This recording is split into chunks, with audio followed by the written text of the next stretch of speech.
Welcome to the Smark Foundation podcast. I am Aaron. This is Adam. Howdy. What's up, y'all? We are having our 1 month spectacular today. We've been One doing this for month. 4 weeks. This is episode 4 of our very first season. We are still happy to be here. We enjoy doing this every week, and we thank you all for listening to us and sticking with us thus far. It has been an eventful week in wrestling, Adam. So I think maybe we Really probably get has. to get right to it because there's Get a lot kind to of right cover. into it, yeah. Yeah, I mean my notes are actually thicker than they normally are. So Yeah, we'll I'm gonna try to take some inspiration from well, maybe not this week because I just kind of thought of it this morning, but I think going forward, I'm gonna take some inspiration from the Wrestle Talk guys. If you've ever seen Wrestle Talk News, they have like a couple of newsworthy bits that they talk about and discuss, and then they try to recap whatever show was previous to that in like 5 minutes. In the future, I'm going to aim for a similar but not identical structure, not just because of gimmick infringement, but also because I don't think I can do it in 5 minutes. Uh, but I'm gonna start working on just hitting major points and stuff like that. I do have a tendency to be a little long in the tooth. I don't think I'm using that right. A bit verbose. that one. So, but we're gonna try and clip that as much as I can this week, and then I'll try and make it so that maybe I'll make myself a script. Would you guys like me to work from a script? Maybe with not so many uhs and ums. I don't know. I think the uhs and ums make it natural. They say not to edit those out because it makes it seems like a natural conversation instead of a Yeah, thing, I could which I see guess is that. a. I guess people if people find it too scripted, they don't like it or something. I don't know. So I Oh, don't you mean like all the people who don't like flips and stuff? Oh, know. it's too choreographed. Oh, it's too fake. Oh, this podcast is too scripted. I'm not even gonna let them script me on ad reads. So future advertisers be warned. Yeah, Um, so they can give me a script. I'll read a script from an ad read. I'll let Adam read the script and I'll be like the reactor guy. Yeah, that works. They're See, perfect. here we are. We're letting you guys in on our process once again. Don't you feel Always, special? always. We're very transparent, as it were. So yeah, let's get straight Right? to Yeah. Ring introductions are out of the way. so it's time for the lockup.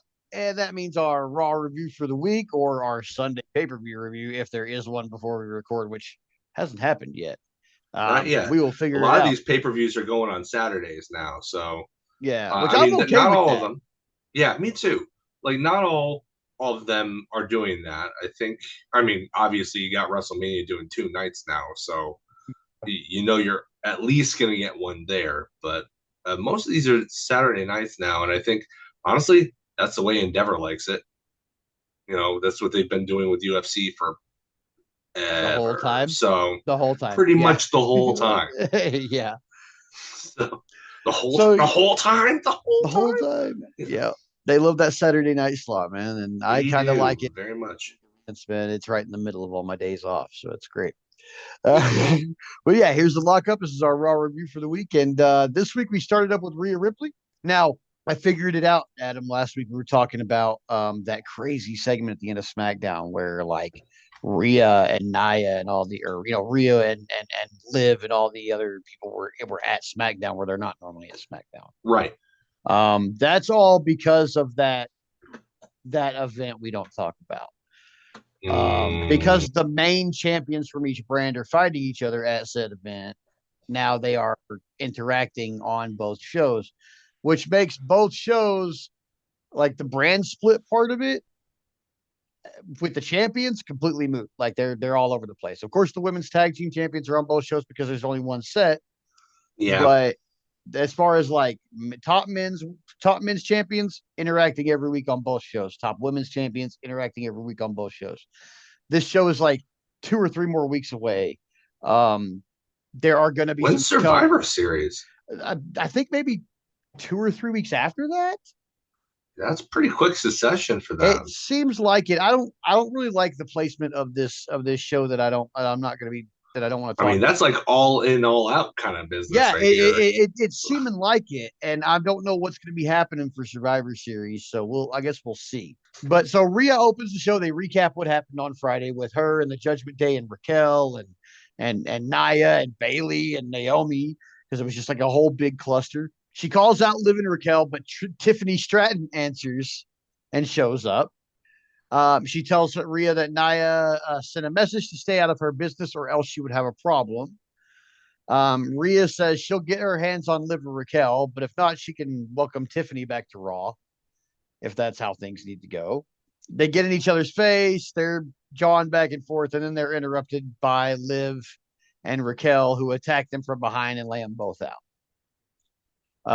Liv or Raquel actually picks Liv up and basically power bombs her into the two of them outside the ring, like over the top rope and stuff. It's just she like threw her crazy. Um, She's a after big the, girl. yeah, yeah. We move pretty quickly on after that. I mean, Raw being only 2 hours, that pacing it really kicks in.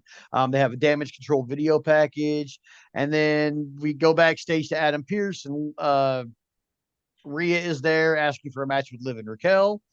But Adam Pearce says it has to be a tag match, so she has to find a partner. Right after he tells her that, Tiffany interrupts them, and instead of saying anything to her, Pearce is just like, "Well, how about her?" And Rhea's like, "Okay, that'll work." And Tiffany's like, "What do you mean?" And Pearce just says, "You'll find out," and they walk away from her. So they put her in a tag match and just didn't tell her. The disrespect. Yes, the disrespect they're showing Tiffy Time is actually getting on my nerves now that I'm a fan of hers. I'm like, all right, this is Miss Money in the Bank we're talking about here. Yeah. Suddenly it's Yeah, just go important. see her. Go look at her social media posts. You'll be brought right back down to earth. I'm sure I will. I'm sure I will. I don't Yeah. want to. I hate when I start liking a wrestler because I'll eventually come across their social media and I might not be impressed by it. And if I'm not, it kind of messes it up for me. So I just try to avoid that as much as possible now. Then definitely Um, avoid it. oh, one of those. Okay. So after that, we have Jade and Bianca versus Damage Control, but it's one of those weird ones again. Those things I don't like where they did like Damage Control's entrance, and then when they came back from they did the entrance and then went to commercial, and then when they came back from commercial, we've got JD McDonough and Finn talking to Adam Pearce, and Finn demands a rematch with Damian. Pierce says there will be no rematch because they have obligations in the tag team division and they need to get to work. Finally, Yeah. Adam Pierce or somebody back in WWE booking is like, hey, did we forget we have tag belts? You know, but he informs them right then that he has set up a tournament to find the next contender for the titles, which hell yes, feed me all the tournaments. Yeah. I love them. But then we Attorneys go, for life. yeah. So, but then that's like a 30-second, 45-second segment. Then we're back to the ring, and Damage Control's music is still playing. And they're standing in the ring. So, however long, I mean, they literally started their entrance before this is a live show. They started their entrance before the commercial, probably did 60 to 120 of commercial, then another 30 to 45 of segment. Why couldn't they have switched to that? I just don't know why they They couldn't have should done have the went segment into after the match. or the segment as they went into commercial. Yeah, or yeah, just not done the entrance yet. Like Yeah. maybe they didn't want to do two segments back to back, but honestly, this decision they're making with the pacing, I'm not a big fan. We'll talk about it later. But yeah, so they come back. We've got Jaden Bianca versus Damage Control for the titles. Lash Legend and Jakara Jackson are ringside. They hit Io Sky and set up Bianca's finisher, and Jaden Bianca retain. There was a crazy pop up instant, like Io Sky popped up Kyrie saying like she was going to do a pop up power bomb, and she landed it out with an elbow, with an insane elbow. It was really cool, man. Oh Like, yeah, I saw a clip of that. That's yeah, amazing. it was really cool. And God, then Kyrie's got the best elbow right she now. does, she Oh my does. gosh, it looks amazing. But also, Looks better live too. But also we got Lash Legend and Jakara Jackson ringside. I'm guessing that. I mean, I said they had the it factor, and WWE did bring them out to face the champions just kind of randomly last week, but now they're ringside at the champions matches. Now there's a thing going. They have a group called Meta 4, like Meta Yeah, 4. yeah. I don't know who I'm the other two kind of people worried. are. I I haven't think they're seen the other dudes, two people. right? I don't know. They're from I think they're NXT. dudes. They did mention this week that they're from NXT, and since I don't watch NXT, of course I don't know who these people are, which is why I didn't know who they were last week when they showed up. But obviously they're here to stay, I guess, because they're taking on they're going after the women's tag team champions. Then we recapped Bloodlines assault on Oh, yeah. Roman. The other two are Oro Mensa and Noam Dar. Oh, okay, that makes sense. But then after that we had a Bloodline assault on Roman from Friday. They did the recap of that. And then there was an American Made vignette. So it's Gable and the Creed brothers and Ivy Nile, who all of them are scary individuals. Together, they should be scary, but they're not. It's kind of goofy when they're together. Hmm. Um, the only note I made about this while watching it was, why is everybody except Gable dry? Why does Gable look so sweaty? In the vignette, like Ivy's just standing there, like the Ivy and the Creed brothers are standing, kind of behind Gable, and he's giving this like fiery promo, but he's sweating his ass off. And none of them are. Like, they talk in different parts of the vignette, and they're all just dry as a bone. And then you get to Gable, and it's like he went and worked out and nobody else did, or something. I don't know. I think he's trying to impress Triple H. Maybe Triple H was always wet Gable all the sure was time. wet. Like, it was enough for me to be like, why is he so sweaty? Eh. Um, so then we had a Braun Breaker promo. He says, so everybody's been kind of dogging him about coming back and attacking Jey Uso after showing him respect. And he says that Jay lucked into a lottery with his family, and he's apparently and then he's incensed about it because Jay doesn't respect him like he respects Jay. He says he's doing this on his own without his family's name, not like Jay. He says Jay wanted to do it on his own, so now he's going to take this ass kicking on his own too, and his family can't save him, which says to me that his family's probably going to save him. WWE be telegraphing y'all. So, Yeah, um, SOS on that one. yeah, I like Braun Breaker. This it was just kind of a basic promo. Like it's all stuff we Hmm. knew already. Like, you know, I because he's already said the whole I do this without my family name. I'm not relying on this, the Steiner name to make my way in this company. So the fact that he keeps like circling back to hit that, like do we know already? That's why your name isn't Steiner. Like, we know. Seems like someone doth protest too much. Maybe. I It's don't like, know. maybe is that his character? Is that what they want to press, that he's just really insecure? It would be really Like, hilarious if like they had like his dad and his uncle ringside for like his next shot at Jay. yeah, If it's Jay who he goes after, who he gets the shot with for the actual title. yeah. But it would be funny if they were at ringside and like Jay Powders for some reason, and then Rick or Scott or both of them just like shit can him, and that's the reason Braun won. Like, because then that makes sense. Like, I do this without my family. Oh, do you? Because you didn't. Oh, do you? Oh, do you? Yeah, like, Mm. yeah, like that. Then it kind of makes this whole part of this make sense. But I don't know. He keeps harping on this a lot. Then we had Do you think when they finally bring up Lexus King from NXT, they'll be put together in a tag team of "We're not our dads"? well, I mean, obviously Lexus King isn't We Brian don't like our Pillman. dad's name. Brian Pillman never had that kind of beard game. I'm sorry. He had all the ring talent in the world, but he never had a beard game like his kid. No, he who was it? He said, was it Mello? I think it was. Hooked him up with a particular barber to do all his crazy hair things. Dude's got the most glorious mullet. ever seen in my life, so I can't hate. Yeah. I mean, Uh, dude's kind of talented. I wouldn't say he's as talented as his dad, when but I like, talk about him or his dad on Twitter, he retweets me. So thank eh, you, Lexus King. fair enough. That's one reason why I'll always be a fan. He's one of the very first AEW guys when he was in AEW to retweet me when I said Yeah. anything.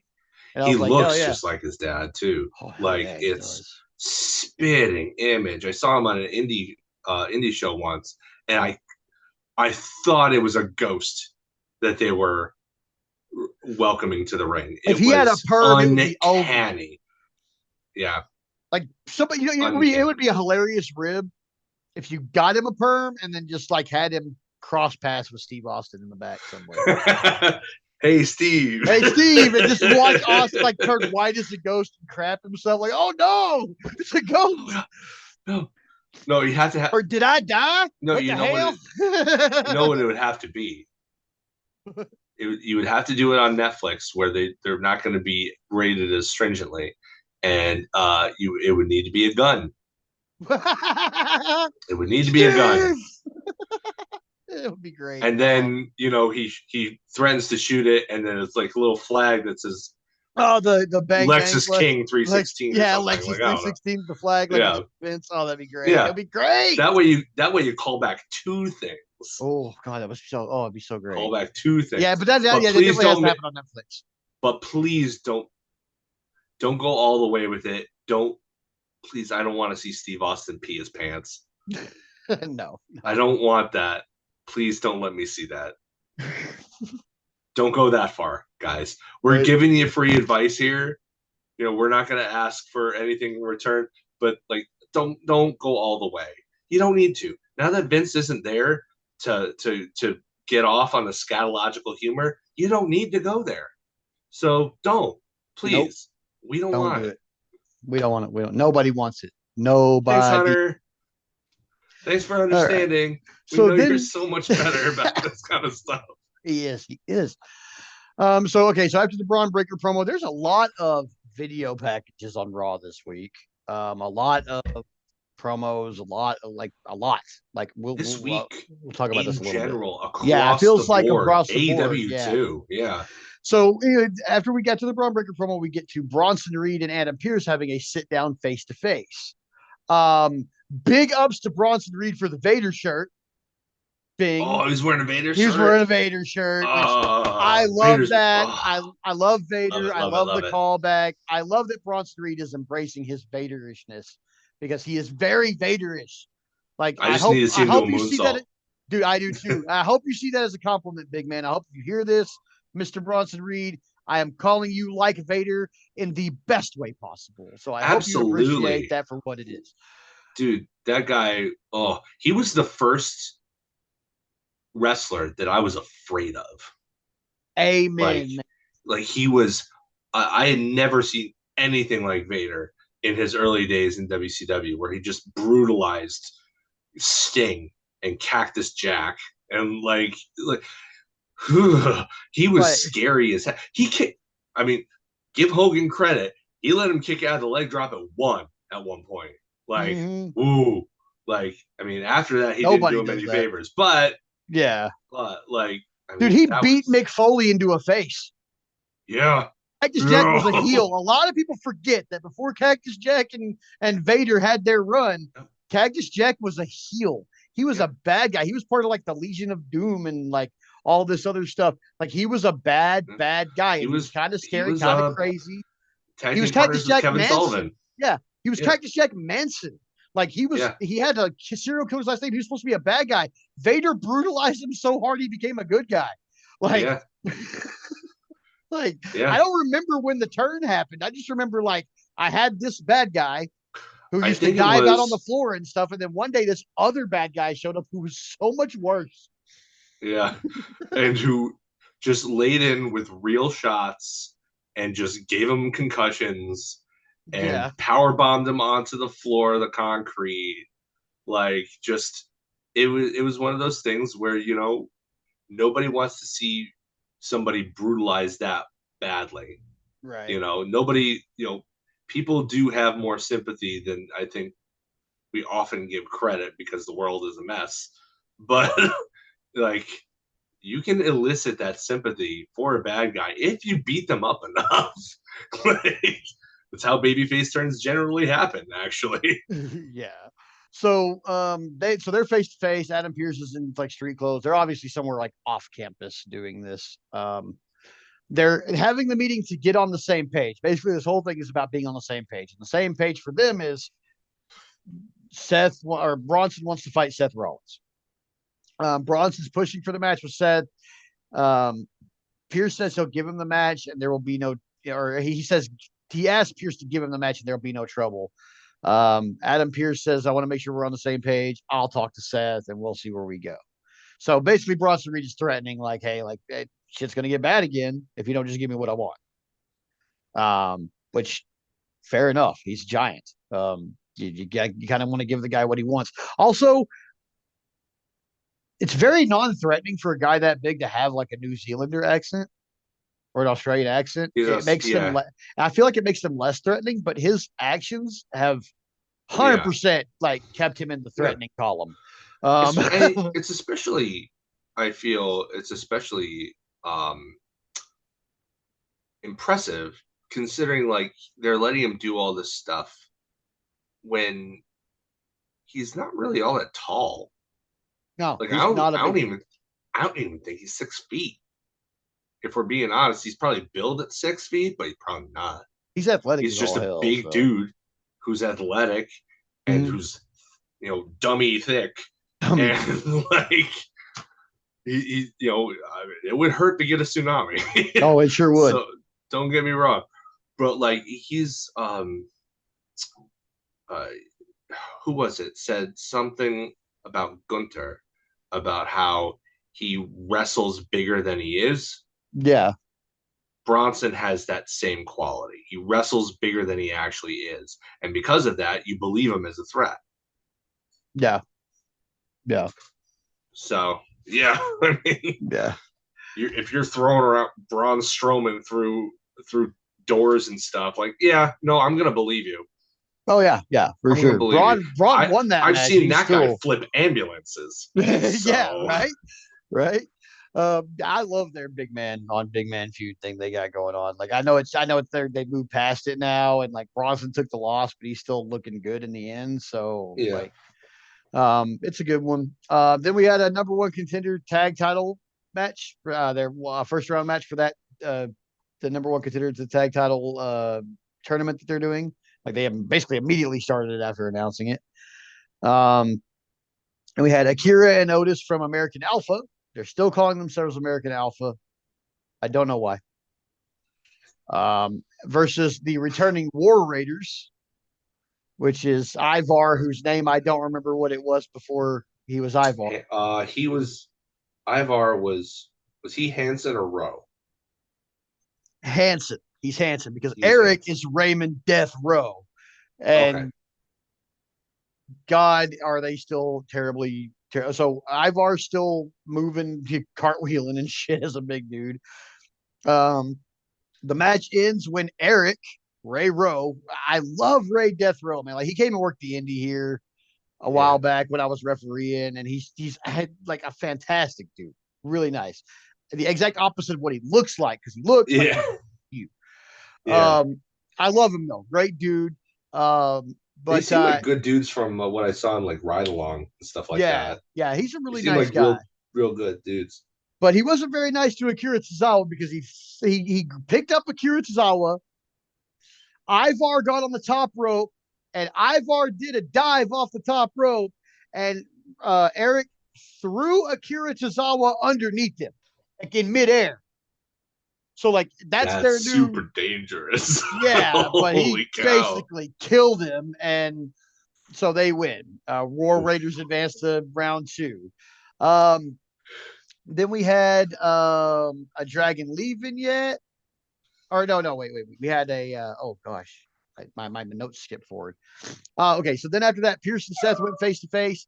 Pierce says he's apprehensive to make the match because Seth has had 6 matches in the last year and he hasn't been healthy for any of it, which is actually true. Seth says you fight through your injuries. He basically went on this long rant about, in this business, you get injured and you fight through injuries, and, that happens. Blah, blah, blah.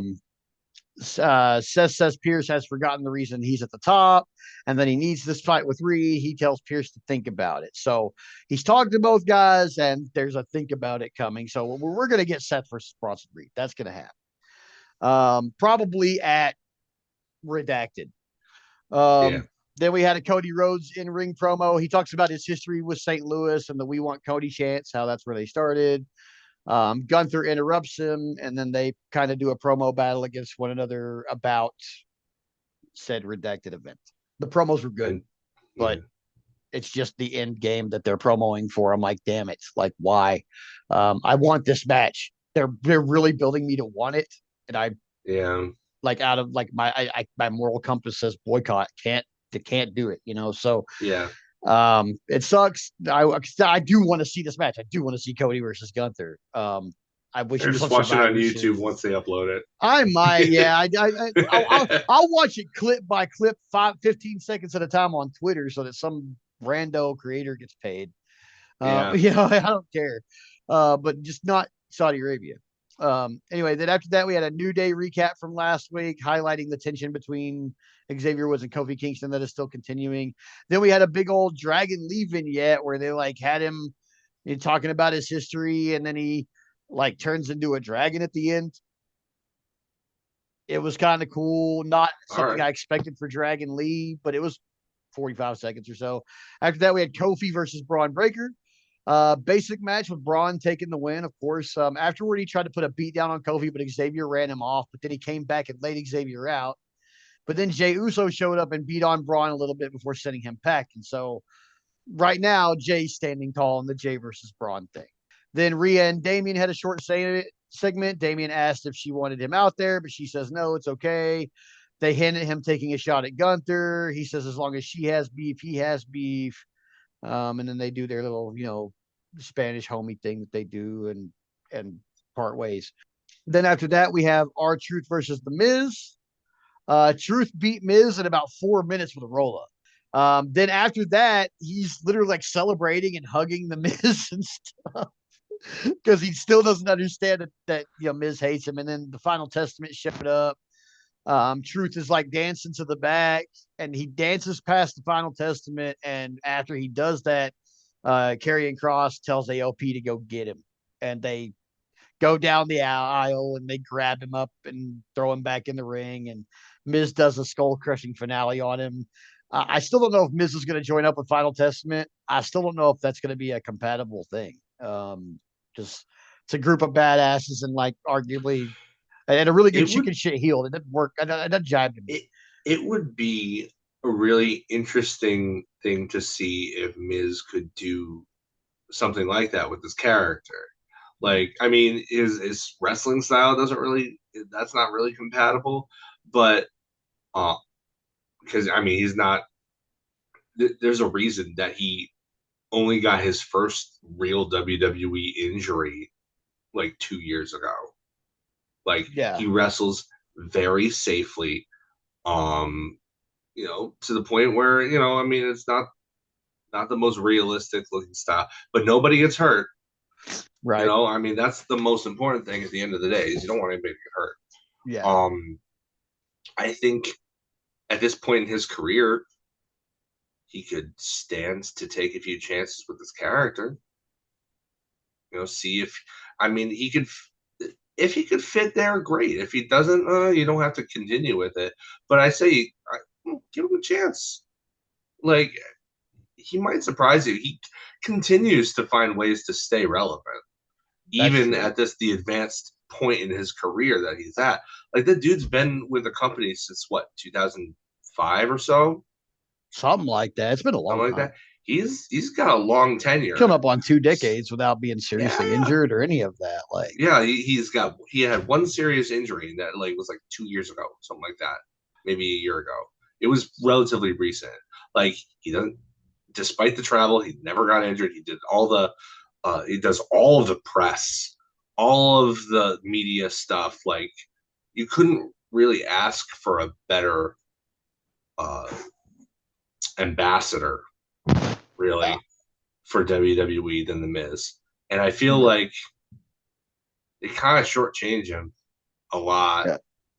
for given how loyal he's been and how he doesn't say no to anything and how he's willing to make himself look like an absolute goon. Like, uh, Yeah. throw the dude a bone. Maybe this is a way. Maybe this is their way of throwing him a bone, letting him do something outside his normal Mhm. expectations. Yeah. I say give it a shot. Yeah. But then, so after that, we got Jimmy backstage looking for Jey Uso. He finds him. He asks Jey to listen. Jey says no and tells him to leave him alone. And then he leaves. Like it's real short. Yeah, Jimmy's just like kind of sticking his head in to different rooms and finds Jey. And Jay's like, nah, I ain't talking. Get the hell out of here. Then after that, we got our main event Rhea and Tiffany versus Liv and Raquel. Um, Pretty basic match until about 7 minutes in. Nia interrupts. Rhea headbutts her and goes to slam, but Liv cuts out her knee. Liv then attacks Ripley and throws her out, but Nia attacks and lays out Liv. Um, then Tiffany goes for a cash in on Liv Morgan, and Is Dom she pulls allowed her. to do that?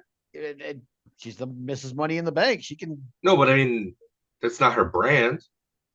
I don't know. I thought Money in the Bank was for any title, anytime. I don't know. Oh, but yeah, she goes for a cash in on Liv. She's literally handing the referee the briefcase, and Dom pulls Liv out of the ring and carries her to the back, and that's how the show ends. So I guess like even though these are anytime, any place contracts across all of the companies, something as small as the person getting powdered out of the ring or losing their pin can cause these contracts to be null and void for 10 minutes. Apparently, I don't know, but that's what happened again. Like she could have like she said, "Oh yeah, I want the shot right now." Dom pulls her out of the ring. Big effing deal. Jump out, grab her out of his arms, throw her back in the ring, and pin her. But no, Dom's got her, so she's safe. She can't be cashed in on now somehow. Because that literally interrupted the cash in. So yeah, that was how the show ended. Couple things I like. I freaking love Bronson Reed. I'm starting to be a real big fan of his. We already kind of went over like the whole Vader Mm. comparison and stuff like that. So I'm a big fan of his. I kind of like tension between Jimmy and Jey Uso. I want it to end soon though because we see how the match turns out at the end. Um, Something I didn't like. I don't. I don't like the pacing. I just don't like this going to It's commercial. temporary. Yeah, I know it's temporary, but it just throws me off. That going to commercial and then like entrance commercial, unrelated promo back to the match. I don't. I don't It like it seems when they do that. disrespectful, It does. honestly. I feel that way too. I feel that way too. Like So it's like you got it's like those ladies are just standing in the ring through 3.5 to 4 minutes of commercials and 2 to 3 minutes of a segment. What doing what? Like if you have to have the commercial in there, that's fine. But like, what's the deal with the segment? That's lame. yeah, and you know, I think the other thing that I liked about it, man, see, I really like Bronson Reed and that stuff. Oh, this is easy. I love that the War Raiders are back. Yeah, I love that they've ditched the Viking gimmick for the most part. Like they still like they're still wearing like the tights, but not like they're not doing the headdresses or the furry vests or any of that other stuff. Valhalla wasn't here this time. I do really like Sarah Logan. I hope she comes is back. she still on maternity leave? Maybe on maternity leave. I think that might actually be the case. So, you I know, know she was pregnant, but I don't know how long ago she had the baby. yeah, I'm not sure, but more power to her for that. So, I mean, go out there, live life. I hope to see her back with them because she fits really good with them, and she's married to one of them. So, Yep. I don't know which one. Row. Roe. Oh, it's Roe. Okay, well, Yeah. yeah. Okay, so I hope she comes back. I know she'll be back with them, of course. I do like that they've toned down the Viking part of it a lot. Um, and that new finisher of theirs was. I mean, I'll have to go look it up. it obviously can only be done on like small enough people to throw, but Mhm. holy crap, man! Like he basically threw him into the path of a moving bus. Like that's just basically how it looked. Oh, Except they that bus darbied was him. coming off. Yeah, he darbied him. Except that bus was coming off the top rope. So yeah, it was gnarly. But yeah, I mean, overall, Raw this week. Other than that pacing issue that I just can't seem to get over myself internally, which more power to you if you like it. If you don't, and you're with me, cool. But other than that pacing issue, the wrestling was good. What wrestling there was a lot of um, there was a lot of promos and a lot of video packages, but I thought the video packages and promos were all really well done. Even the ones that are about events that, I mean, I'm not going to ever cover the end of what's happening with these promos, but they're Yeah. good. Like the Gunther and Cody promo thing, like I could live on Gunther and Cody promos. I could. Like I don't even. I mean, I want the match, but I don't need it. They could promo against each other forever. It's kind of like Punk and Drew. Like they're very, very Yeah. intriguing promoing against each other. So um, I really enjoyed most of Raw. Like I thought it was good. Um, they're obviously doing something with Lash and Jakara, which they also have a little bit of a hand to play in SmackDown too. So we'll talk a little bit more about them on the SmackDown view because it's a little bit more prevalent on that side. So that's where I'm saving the stuff for them. But yeah, other than that, Raw was really good this week. I thought it was a good one. Thumbs up for me overall. But yeah, that's our lock up Raw review for the week, and now it's time to tag in for the Shine. Take her away. All right, Shine coming at you right here. I'm gonna try and speed through this. I know I've said that for 3 weeks in a row. This makes it 4. We'll see how quickly I can get through this and still be entertaining and informative. So Dynamite opens up with let's see. Yeah, there are 3 segments before we even get to a match. Like I think this is the second week in a row where Dynamite has opened up with not a match. Yeah. Um, it was a pre-tape with the whatever we're calling the BCC. Now they're not really. They made mention that they don't really know what to call them anymore because it's not the Blackpool Combat Club. So they're like each commentator is like giving their kind of own filler name for it, which kind of suggests to me that I don't even know if they know what they're gonna call them. It doesn't seem like it. Either way, Moxley and his crew are in a parking lot or something. It's pre-tape. It says he wants AEW to be the land of opportunity, hates what it's become. Honestly, essentially, he just says that he hates fun, which I guess is as good a heel character as you're going to get. Like, yeah, who can't get behind who can't get in front of a guy that hates fun, you know? um, he's going to burn down the forest and plant a new one. It's not sentimental. Basically saying you're with us or against us, and the new AEW paradigm shift is you work for me now.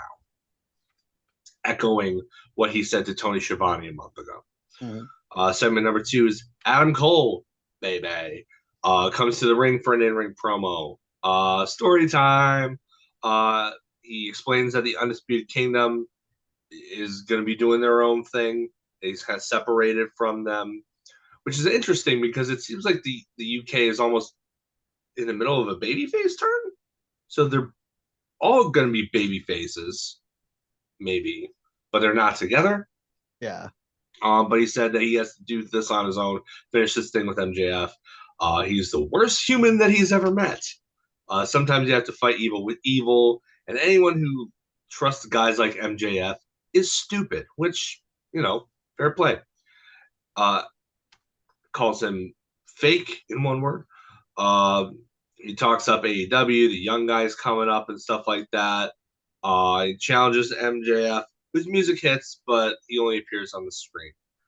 He blames Cole for his trust issues, avoids any responsibility, refuses to give him the satisfaction of revenge, but Cole promises to get it anyway. So MJF is going to avoid the match. Cole is going to pursue the match. It's going to be a cat and mouse for a little bit. Yep. Segment number 3, another pre-taped interview of Jericho with Renee. Jericho says he feels vindicated because, while he was in Terrifier 3, which is making big money and getting good ratings for the independent film that it is. And even though I guess he's only in like 2 minutes of it, That's a cameo. and then his Fozzy tour is going well. He said, but Mark Briscoe had to cheat to win, which is, I mean, technically true, but Jericho was trying to cheat the whole match, so basic heel stuff. He says he wants a rematch, and again does the thing that I'm not a huge fan of, bringing up Jay. It's like he wants to Man. be a two-time Ring of Honor champion, just like Jay. Um, that was a pre-tape, and then it switches to a live interview with Renee, with Mark Briscoe, who says, "Yeah, okay, you want a rematch? Fine, you'll get your rematch next week on AEW Dynamite in a ladder war." So, Oh, yeah, for those uninitiated, a ladder war is a very different thing than a ladder match. this. They may seem very similar, but if you've ever seen any of the original incarnation of Ring of Honor's ladder wars, specifically the ones with Kevin Steen and El Generico, Oh. it's it's going to be a car crash, even more so than probably any TLC match that you could think of. It's going to be brutal. It's going to be violent. There are going to be ladders everywhere, and it's going to have Mark Briscoe in it, so it's going to be great. Oh, yeah. I trust a Briscoe in a ladder war. Yes, I do. I do too. I do too. I think it's going to be a brilliant match. I'm actually super Yeah. stoked for that one, man. Yeah, me I too. really am. I mean, if that doesn't main event next week's Dynamite, I don't know what they're thinking. Like, There's I no can't way believe that doesn't main event. Like, I'm can't believe I'm advocating for Chris Jericho to get any kind of main event right now since I'm so tired of him. But yeah, this needs to be the main. Like, I'm not there's no other advocating for way. Chris Jericho to get a main event. I'm advocating for Mark Briscoe to get a main event, and that's how I'm going to Yeah, justify that's how we're gonna justify it. it. Finally, we get our first match, and FTR, rare appearance on Dynamite Wrestling, they go up against Big Bill and Brian Keith. This is benefiting the folks in Asheville, North Carolina, the hurricane victims.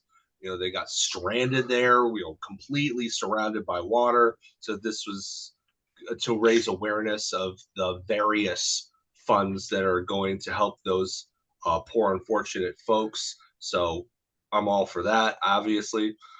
Heels dominated most of it right from the start. They continue to protect Large William.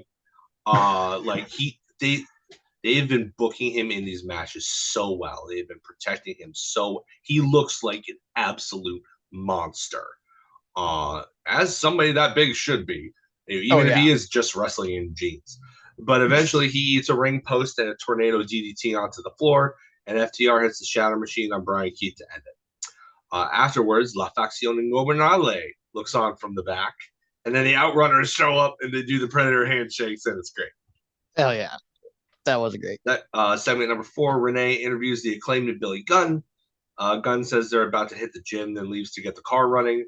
The Acclaim want more and more and more, and then MVP shows up, offering assistance on if they want to get serious, but they wave him off. Neither one wants to take him seriously. So I'm guessing at some point, whatever the Hurt Syndicate eventually looks like as a full unit, there's going to be a tag team element of that that's going to immediately feud with the Acclaimed.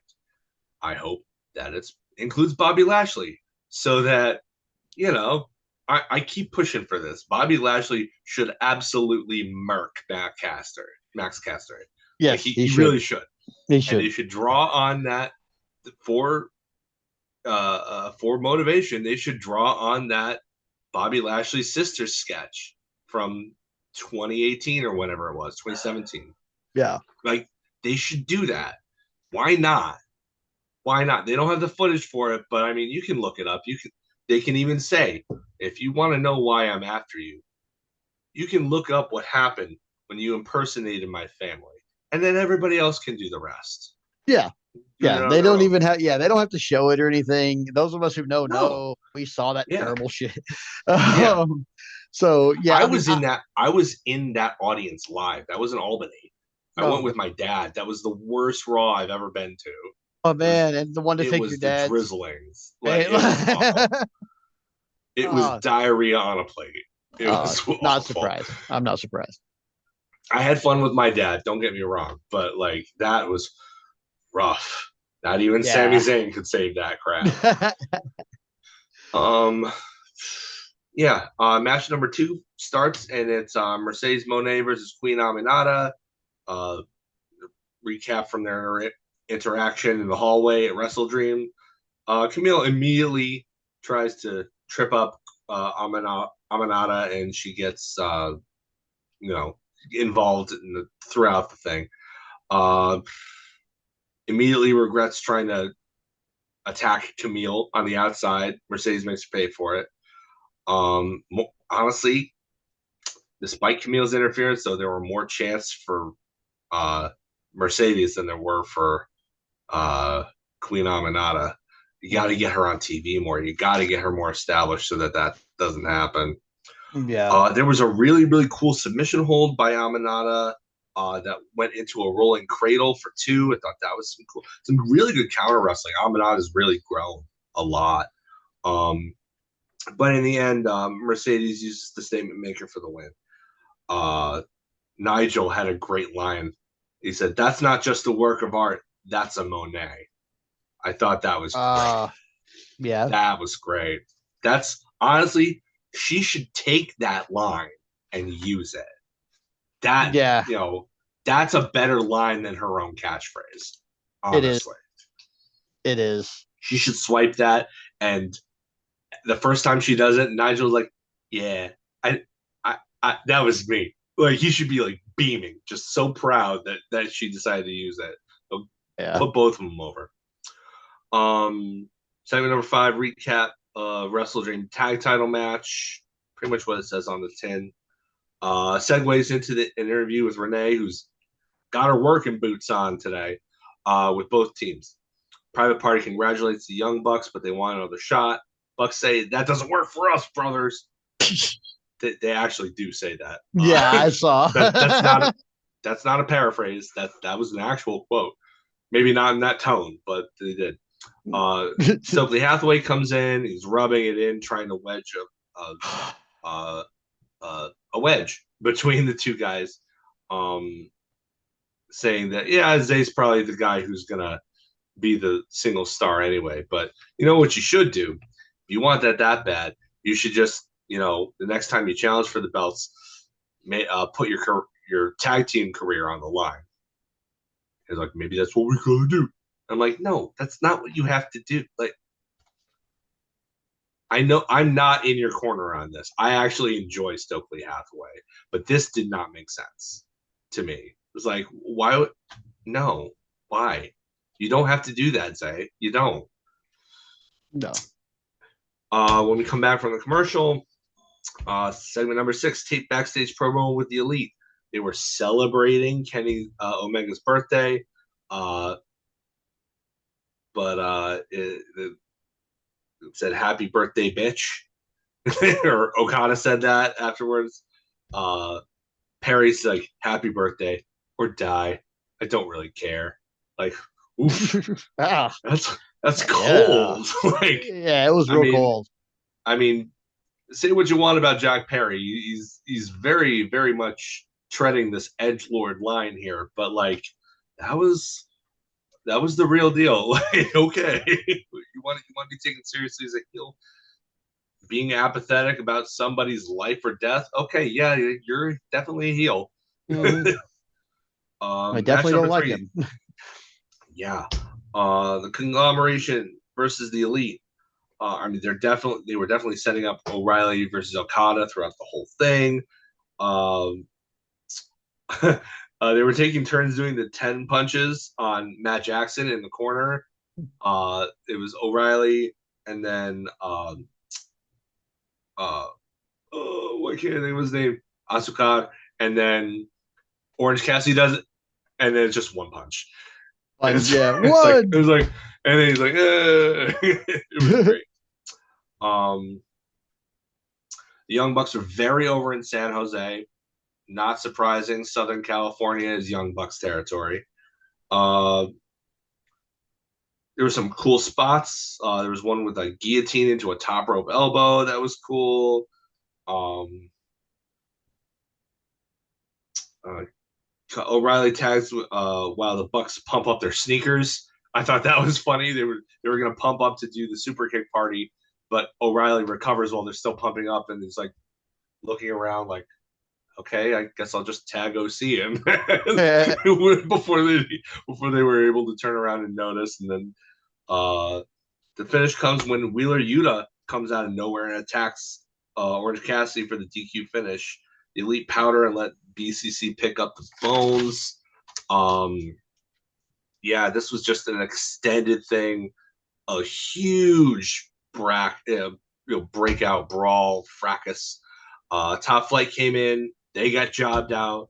Dark Order comes in, but at least just the Elite just kind of watched from the ramp. Alex Reynolds gets hanged with his own belt. Yeah, Um, that was that's rough. like Mox says, anyone associated with AEW is a target as the cost of doing business.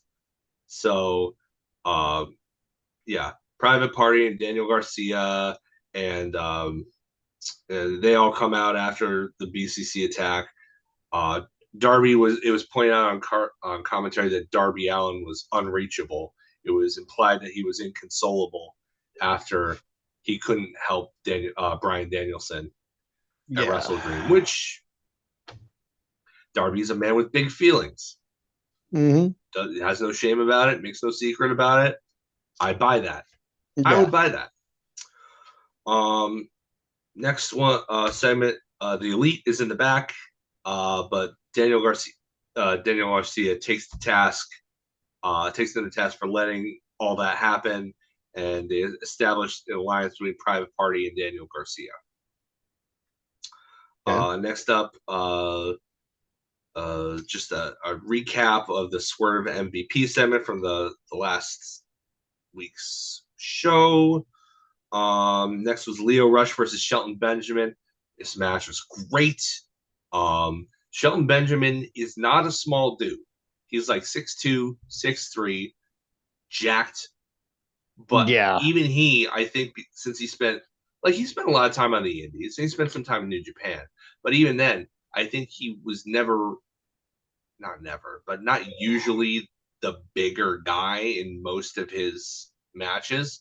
So to see him paired up against somebody like Leo Rush, who's like what 5'6" at best, Yeah. maybe, Maybe but who's like 140 pounds. Like, yeah, like dude is crazy talented, but there was a definite size disparity oh yeah. that you don't usually see with Shelton Benjamin matches. I noticed that You too. I was know, like, Shelton's usually like just an average sized dude, and yeah, he looks like a freaking monster next to yeah. Leo Rush. And in this match, he, by his wrestling, he looked like a monster too. Like Yeah. he just ragdolled Leo for like 75% of it. And Leo did a great job of coming up from underneath. Um, there was a top rope hip toss, or I think they wanted it to be like a belly to belly, but it wound up being more like a hip toss. It set up a bunch of German suplexes, and probably the most vicious super kick I have ever seen. Oh He yeah. just absolutely, like, I'm surprised Leo's head is still on his body. He Um, definitely made direct contact with his face. yeah, Like it was absolutely. ugly, Yeah, it but was. beautiful. Like when I Yeah. say ugly about a wrestling move, I mean Oh, awesome. but even before that, I don't think I've ever seen somebody get whipped to the corner getting a fecal chant before. Like Leo got whipped all the way to the corner, and he sold it like he jumped into the ring post through the top and middle ropes and just kind of like spiraled out to the floor, and it looked gruesome and Oh yeah. beautiful. Like it was just like it garnered so much sympathy for him. It was great. I Mm-hmm. hope he's okay though, because you can't be taking that kind of bubble all No, not the all the time. time. Damn. The finish comes with the return of the exploder power slam thing that he used way back when, before he started using the flatliner, which, like, okay, is it just me, or does like every black guy in WWE use a flatliner, a leaping flatliner as a finish at some point? R-Truth uses it. MVP used it. Shelton Benjamin used it.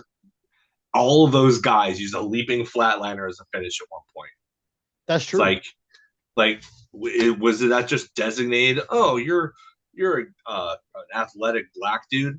Here, let's give you the leaping flatliner. Like, is there something racial going on here? Because I don't I see don't anybody else using it. I don't know, man. I see a lot of little things that I could be like, is there something racial going on here? And then I'm like, I need to ignore that. Yeah, Like, and not like a injustice type of thing, but like, do you notice that the Hurt Syndicate is targeting specific people? yeah. Well, I mean, that's not really a surprise. I mean, I given mean, their they are like a agenda. traditionally like a Yeah. okay, I okay. mean, I mean, there. I didn't. Remember when they first started out and people were talking about, oh, this is like a Nation 2.0. There's a reason for Ah, that. okay. So that okay. There's So a that reason makes for that. there's a reason for that, and it makes sense. Okay. See, because I was just Yeah. like, I was like, did Tony suddenly turn into Triple H, and now we're just gonna get a faction of each different race? Because No, please I think no. it's just I think it's just part of the character, like Now, see, if they that's the way their I character works, and that's the way the faction works, and it's like yeah, it was an empowerment thing yeah. The specifically way for that that, cool. Oh yeah. I had I think heard from, I'm not sure if it was MVP or somebody else that was, it was that you didn't see, you know, um one of the reasons that the hurt business worked so well was because you didn't see these well-dressed black athletes in WWE all that often. It was something different. It was some, I mean, they were all dressed as if they were part of the NFL draft. Mm-hmm. Like they dressed to the nines. They look good too. Like those guys know how to dress. I certainly don't. They do though. But like that was part of the gimmick. They wanted to be presented as, something other than Yeah, maybe you had seen traditionally within WWE. And plenty of examples. it can be you can infer rather that maybe that's why it ended so soon, was because that image was not something that certain people within the company particularly cared for. Uh, Right. you could infer it. I don't know if there's anything behind that whatsoever. I'm not in those rooms. I'm not in those meetings, but like traditionally in this country,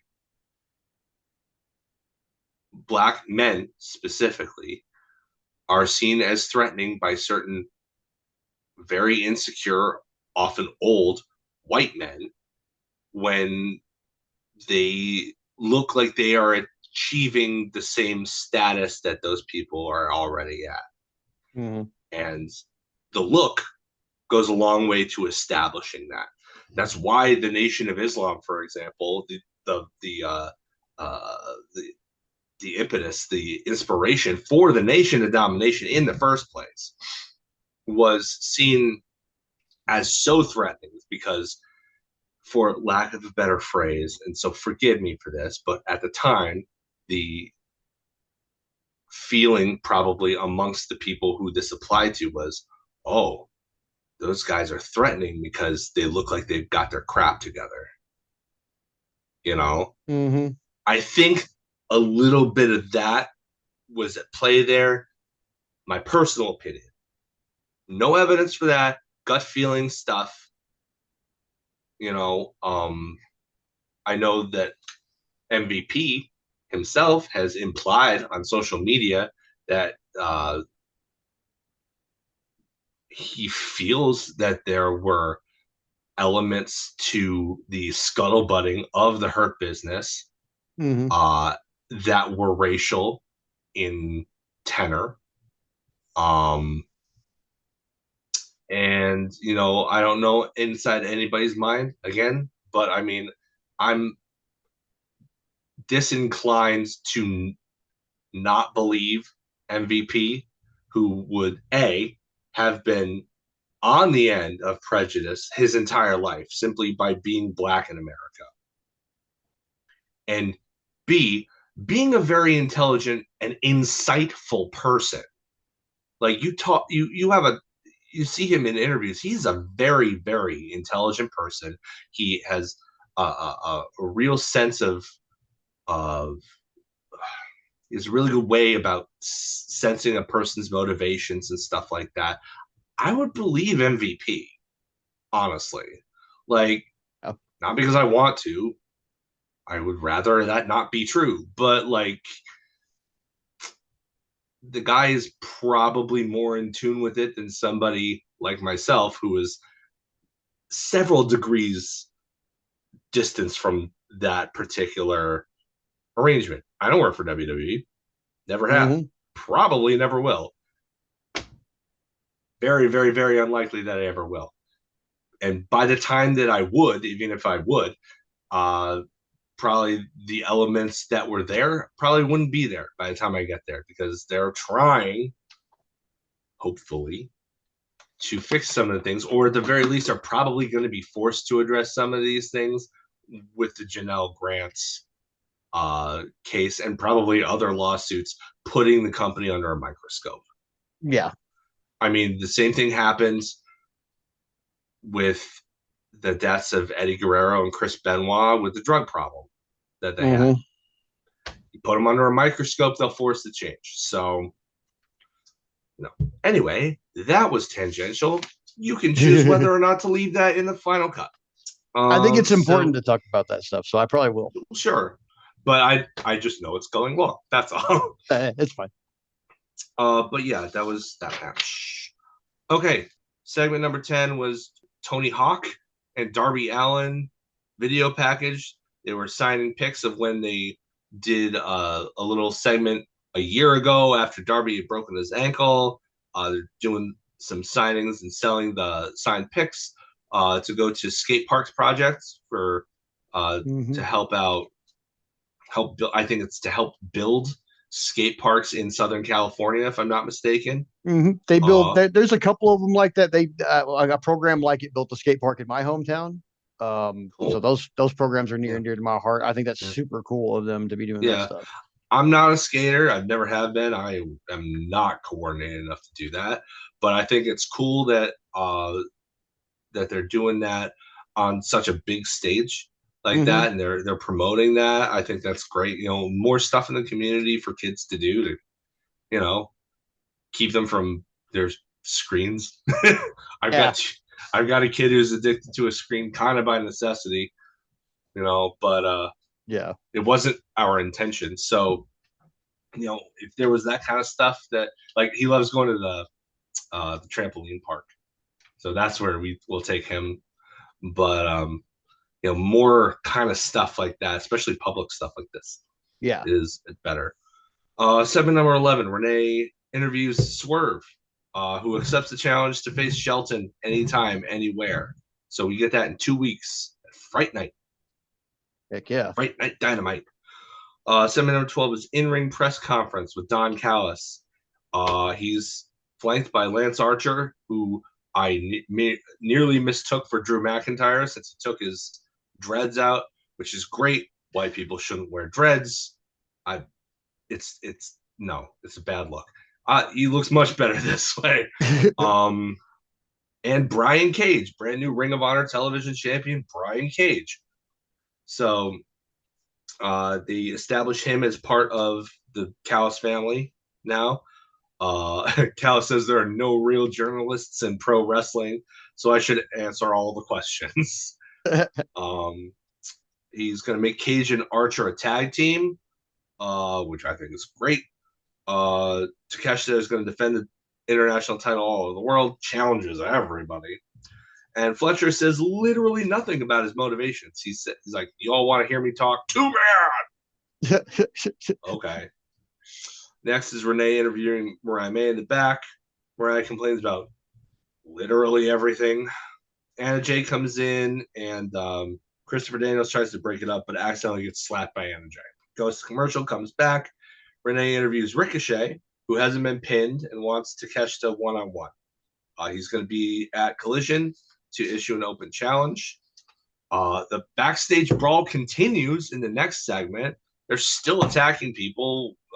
Marina Shafir is like hanging somebody by his neck with her legs.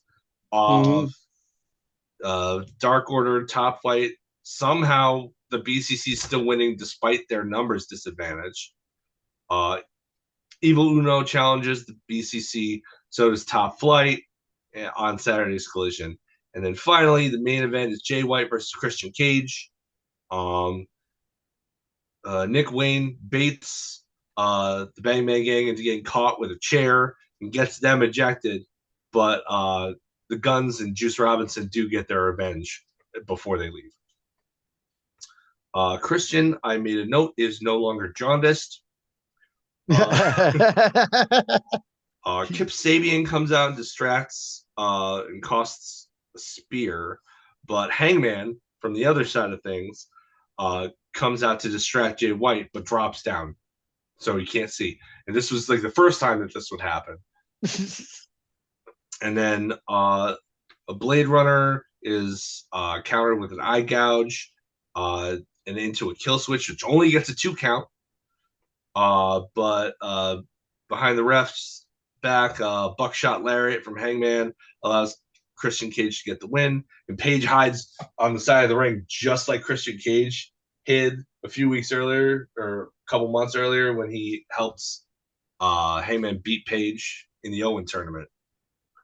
So, like, but he looked more like, oh my gosh, don't catch me. He wasn't as cool and calm and collected as Christian Cage was. Who was just like, no, I know what I'm doing. I am so smart. No, Page was like, oh my god, am I gonna get caught? Oh, no, don't ground me. Like it was more along those lines. Yeah. So stuff I like. I really cannot say enough about the Leo Rush and Shelton Benjamin match. Definitely go check it out. It really established Benjamin as a freaking monster. It was awesome. I like Kip Sabian getting more TV time. I actually like Kip. Oh yeah, I do too. Keep him involved in the Christian Cage stuff. I don't know where it's going, but he's on my TV, and that makes me happy. I want to let it breathe, but at this point in time, I'm not really liking the BCC stuff. No. You have to establish the heels as monsters, and I get that. But so for the storyline, I accept it, and I want to see where it goes. But feels bad, man. Not gonna lie, it feels bad. It's like, man, you were Moxie used to be fun, and is that the only way that you can get heat because everybody respects you is to just deny people fun and pick on the people who have fun? Like, No. I understand that that's probably a direction they had to go in. It's not the direction I prefer. Nah. But and then just to finish it off, I like the main event. Main event was great. Jay White has really won me over since signing with AEW. Wasn't like a huge fan of his. I didn't really see what the big deal was before he signed. But now that I've seen him over and over again, it's really like his character is really smart. And they always put over on commentary how he's a great counter wrestler, a defensive wrestler. And yeah, I can definitely see that. And that's not a style that a lot of wrestlers adopt. So it makes him very unique and interesting. And Christian Cage continues to prove why he's been amazing and slept on for literal decades. Like the dude is so good. He knows his role. He knows his part to play. He plays it better than nearly anybody. If I had to guess, the person who eventually takes the title off of Mox will be Darby. And then Christian Cage will immediately cash in on Darby and become world champion. That would be my suspicion. He is not going to get anywhere near Mox. No. They have established that he is deathly afraid of the BCC. So I don't think you have to worry. I think this is a way for them to write off his contract for the time being and get you to forget about it, so that when he cashes in on Darby, it's going to be like, oh no, I forgot all about him. And then he's going to Mm-hmm. get super mega heat because A, it's Darby, and B, because they finally got the belt off of Mox only to put it on another heel. Yep. I think that's what's going to happen. And honestly, I'm a pop for that. Yeah, I, I, I will I'm too. down for it. I would rather have Christian Cage as world champion now than John Moxley. Oh, 100%, Legit, man. I'm not a legit. big fan of the BCC thing either. I'm not really liking that whole thing. Also, the way they're kind of splitting up all the alliances makes it seem a little bit like we might get like a gang warfare type thing. Yeah, except that they're not all fighting each other. They're all fighting the one gang. Yeah, yeah, It's like, except why for the don't you elite. just? Well, I saw somebody uh, repost something on Twitter, and it's like it described the BCC as the mob Mhm. and the elite as the crooked politicians. And like, yeah, Okay, yeah, I get okay, it. yeah, So that like does that's why actually the make elite's sense. not gonna.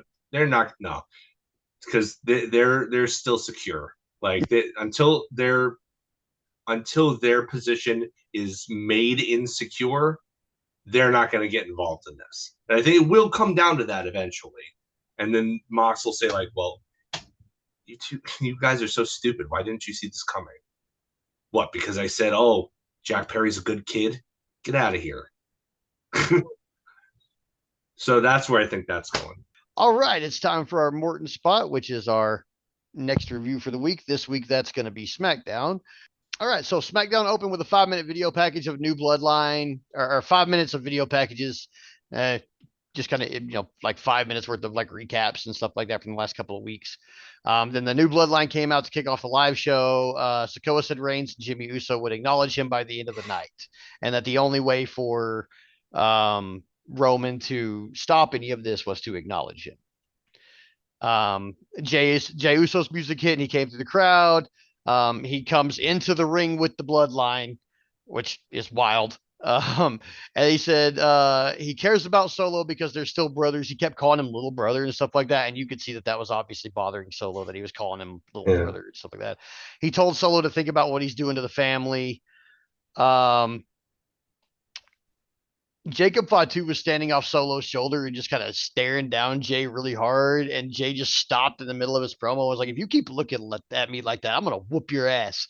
And Solo just stuck his arm out in between them to keep Fatu from doing anything. But I would love to see Jay Uso versus Jacob Fatu, especially with Jay like just bowing up to him like that. But they talked about like what you're doing to the family and how this can be fixed. And Solo kind of reiterated like the only way for this to be fixed is if Roman acknowledges me as the tribal chief, or he said acknowledges him, and he kind of left it there. Yeah. But we know what that means. Um, it was like probably the first 20 minutes of the show. And then after that, they had like a little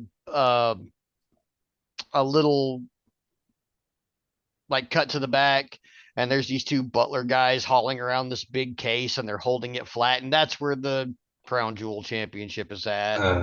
And they show it again and it's still Needs two ridiculous. cases. No, it's two guys holding the case. It's like super Oh, long, oh, but they've got it like splayed out like the whole like flattened out. yeah, it's all flattened out belt end to belt end inside that case. And I mean, it's got all the diamonds and stuff they say it's got, but it's still absurdly ugly. It um is. it is. It really. I like to be positive, but I can't say anything positive about that. It's ugly. It's gaudy. It looks like something like a Zsa Zsa Gabor would wear or something like that. Like one She'd of those probably wear it old well. starlets. Oh, I bet she would. But that's what like Tony Storm would fit well in that title. But that it's just the gimmick that would make that fit. Yeah. Um. So after that, we had a three-way tag match with Pretty Deadly, DIY, and the Street Profits. I'm really starting to like Pretty Deadly. I've I, heard good things. they're entertaining, man. They really are. They're like I don't know if they're supposed to be gay or not. Um I don't know if that's been a focal I think point they're of the supposed to be story. kind of effete, but They I'm are not sure. definitely effeminate, yeah. Like they Yeah, wear like the long sleeves with the neck, like those shirts with the long sleeves on the neck, but that's all it yeah, is the long yeah. sleeves and the neck, and it like just goes right above their pecs and stuff like they wear You mean effeminate clothing. like They're the Shawn Michaels of yeah, kind of yeah, '96? like the Shawn Yeah, Michaels upper rig, but they just wear that yeah, all the time. yeah. Even when they're in backstage segments, they're wearing like ridiculous, like they're very MXM-ish, except without all the sexual innuendo and a lot And more they're fun. English. And they're Yeah, English, yeah. And they yeah. like they have a musical thing. They keep talking about how they're working on this musical, and they've sang a cut like a song from it. It's really funny and entertaining. I really am starting to grow on these guys. Where at first I was just kind of annoyed by them because they were just kind of tacked on to Tiffany Stratton and Nia. And uh, I think they took the few segments of that they got being saddled with those guys and did something with it. Like yeah. they're obviously gonna be around a while. I think even if they're just an As enhancement tag team, they're gonna be around a while. JR said, would say rather, they maximize their minutes. Mm-hmm. They do. Yeah. They maximize their minutes. They're entertaining when they're on TV. I'm entertained. I'm not a big fan of the Street Profits, but I do like DIY a lot. Um, I fell in love with them when Gargano and Ciampa were having Yeah. their NXT battles Oh, so good. against. They're so good. Yeah. So these guys being a tag team, I like. I like them against each other better, but I like them as a tag team. So Pretty Deadly and them together in a tag. I paid a lot of attention to this match. It was pretty good. Um, they did this thing where one member of each team was always legal Okay. instead of Okay. like two guys being So it was more of legal. a triangle deal. Yeah, it was it was like a triangle Okay. match instead of a typical Traditional three-way. trip. Yeah. Yeah. Okay. And I kind of like that change from I remember they normal, used to do stuff like that in WCW in the '90s, like the Mhm. early '90s. Never Yeah. really brought it back once Nitro became a thing, but I always Right. liked the concept. Right, right. So it was really chaotic, but all three of the teams like really kind of made sure the action was going really well and it was followable. They did this kind of weird mess at the end where we couldn't figure out which member of Pretty Deadly was legal. Okay. So at the end, Montez Ford and Johnny Gargano are each pinning a different member of DIY or of Pretty Deadly, and the one that Johnny Gargano is pinning is the legal one. So Okay. there was like this schmoz at the end, but when they showed the replay, it's very clear that like Champa knew exactly who was legal, and that's who Yeah. he made sure Gargano was on top of. So, Smart. but like the Street Profits are trying to celebrate like they won, and like Champa's pushing them out of the way because they're in the way of the hard cam, and they're exchanging words and stuff like that, and it Champa Champa should be more feared in this. Like he just of all those guys, of all six of those dudes, he's the one who looks like he'll kill you easily. And I think he should like be treated as Yeah, such. it's But true. That's the problem when you got the NXT guys coming up on the main roster, though, is that those NXT guys are on the whole smaller mhm, on they are. average, and he's jacked. He looks amazing, but Tommaso Ciampa is only about 5'11" at best. Yeah. He's always gonna when you hit the land of the giants, you're always gonna run into that wall of perception, whether it's fair or not. You know, whether it's deserved or not, you always are gonna have to fight uphill against that perception. I mean, I haven't seen, like I said, I haven't seen much of main roster or any WWE really in a few years now. But yeah, that was one of those things. Like it works super well in NXT. Mhm. Like he's so talented. But when you go to that main roster and you're facing guys like put across the ring with guys like Braun Strowman, or I mean even against the Street Profits, those guys are not small dudes. Mhm. Like I mean, Dawkins is a big beefy boy, Yeah. Yeah. He is pretty big. and he's only gotten more cut as the years have gone by too. Like he used to Mhm. be a little how do I put this delicately? I don't want to body shame, but he wasn't Fluffier. as oh no. I won't say that because that has Gabriel Iglesias implications. But it's And not mean. no, it's not, but it's also when people think of Gabriel Iglesias, that's a big boy. And he calls Yeah. himself fluffy. Yeah. Okay. Like Fair. so he by the way, interesting side note, have run into Gabriel Iglesias several times at wrestling events because he's a huge wrestling fan. In Atlanta, he was actually 2 rows down from our row in at the Hall of Fame, and he had a giant serape on. It was in a huge sombrero. It was fantastic. And then 2 years later in New Jersey, one of my friends who we were all going with took a chance and tried to introduce himself, but it was at a steakhouse and he was with his family and it didn't really work out that well. Oh no. Sorry, Oh no. Al. uh, I mean, you shot your shot, man. Love you. Uh, but yeah. So like, I wouldn't say fluffy, but he was definitely not as lean as he Okay. is now. He's Yeah. still big. He's still a big dude, but he's much more jacked now than he used to be when he was, let's say, slightly softer. There we go. That'll work. I hope that's not offensive. I hope not. I don't mean for it to Yeah, be. we I definitely mean don't mean this in a mean only way. being I only mean to be descriptive. That's Mhm. all. The way I put it about Walter, aka Gunther, Mhm. his body work is obvious, Yeah. I kind and of miss I kind of miss Fat Walter though. I kind I of do too. I kind of do, but kind of miss him. I this Walter is scarier. This Gunther is scarier though, and I Is like he? scarier. Yeah, he's way scarier, dude. He's way See, scarier. like I see He him. still hits just as hard.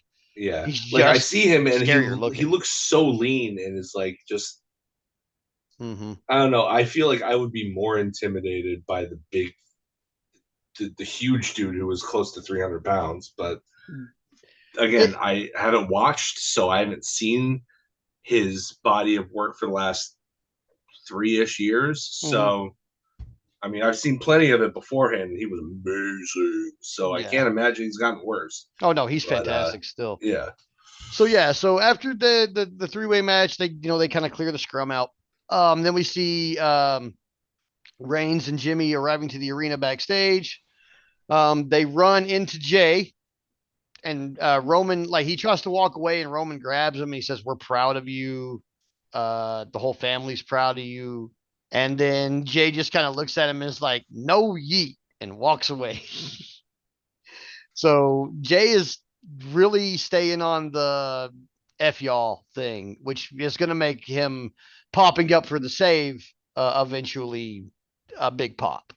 But for now, they're sticking with the Jay don't want nothing to do with them. As we come out of that little segment, we got Piper Niven coming in with Chelsea Green. She's going to take on Lash Legend in a one-on-one. Lash Legend has Jakara Jackson at ringside with her, so um,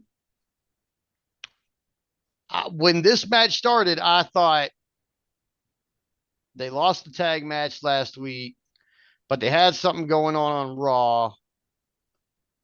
But this is Piper, and she's probably going to beat her.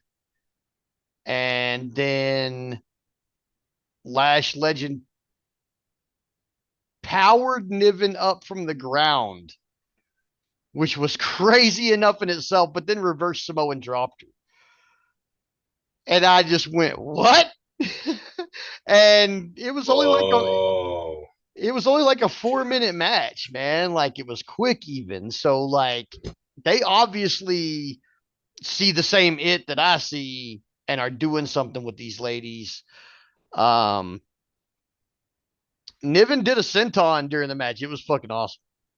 Uh but Lash Legend, it was a good match. Like, she really performed well, and picking Piper Niven up like that, like dead weight to reverse Samoan drop, is, I can't say enough how thoroughly athletically peak that is. Like, that yeah. is awesome. So yeah, whatever that it is they have, they continue to prove that they still have it and are going to build on it. So we'll see where this all goes. I know it's going to a women's tag match, and I'm totally cool with that. I want to see Mm, these two teams fight.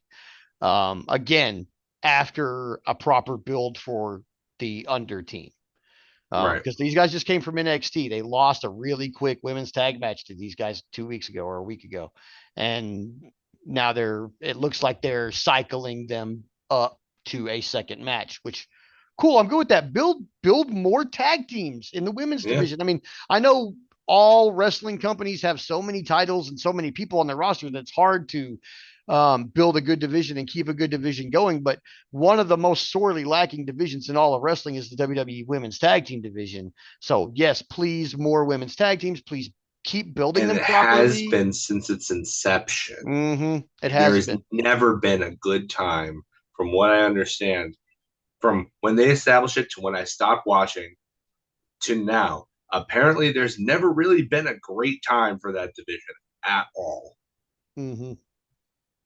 So, after that, Cody Rhodes came out with the Crown Jewel Championships out there in the ring. He, you know, talked about it. After that, we had a video segment from Kevin Owens that looks like he filmed it sitting at his desk at home with his phone just sitting in front of it. Talking about how he's disappointed and why would Randy Orton put his hands on him like that? I would never do that to you. He's like everybody knows I end up turning on my friends and I don't like people, but I'd never do that to you, Randy. So how could you choose Cody over me? And I'm suspended and it's not fair. And because I guess because he beat up Cody Rhodes outside the building last week afterwards, that he's now suspended. So I don't know, but it looks like we're going to get like a despondent, depressed, and spurned Kevin Owens character, which Kevin Steen's always best when he's being a vindictive asshole. So give me more of that. Yeah. Um, so we had all that, and then throughout this show, they had been making a big deal on commentary about how the Motor City Machine Guns were going to debut tonight. And boy, did they. Like, I mean, they had a big entrance, pyro, the whole nine. Like, they are obviously trying to make sure everybody knows that these guys are serious business. There was stuff all over YouTube and social media with them signing their contract before SmackDown went on the air, and Yeah. how they're going right to work. And so it was Motor City Machine Guns versus Los Garces versus A Town Down Under.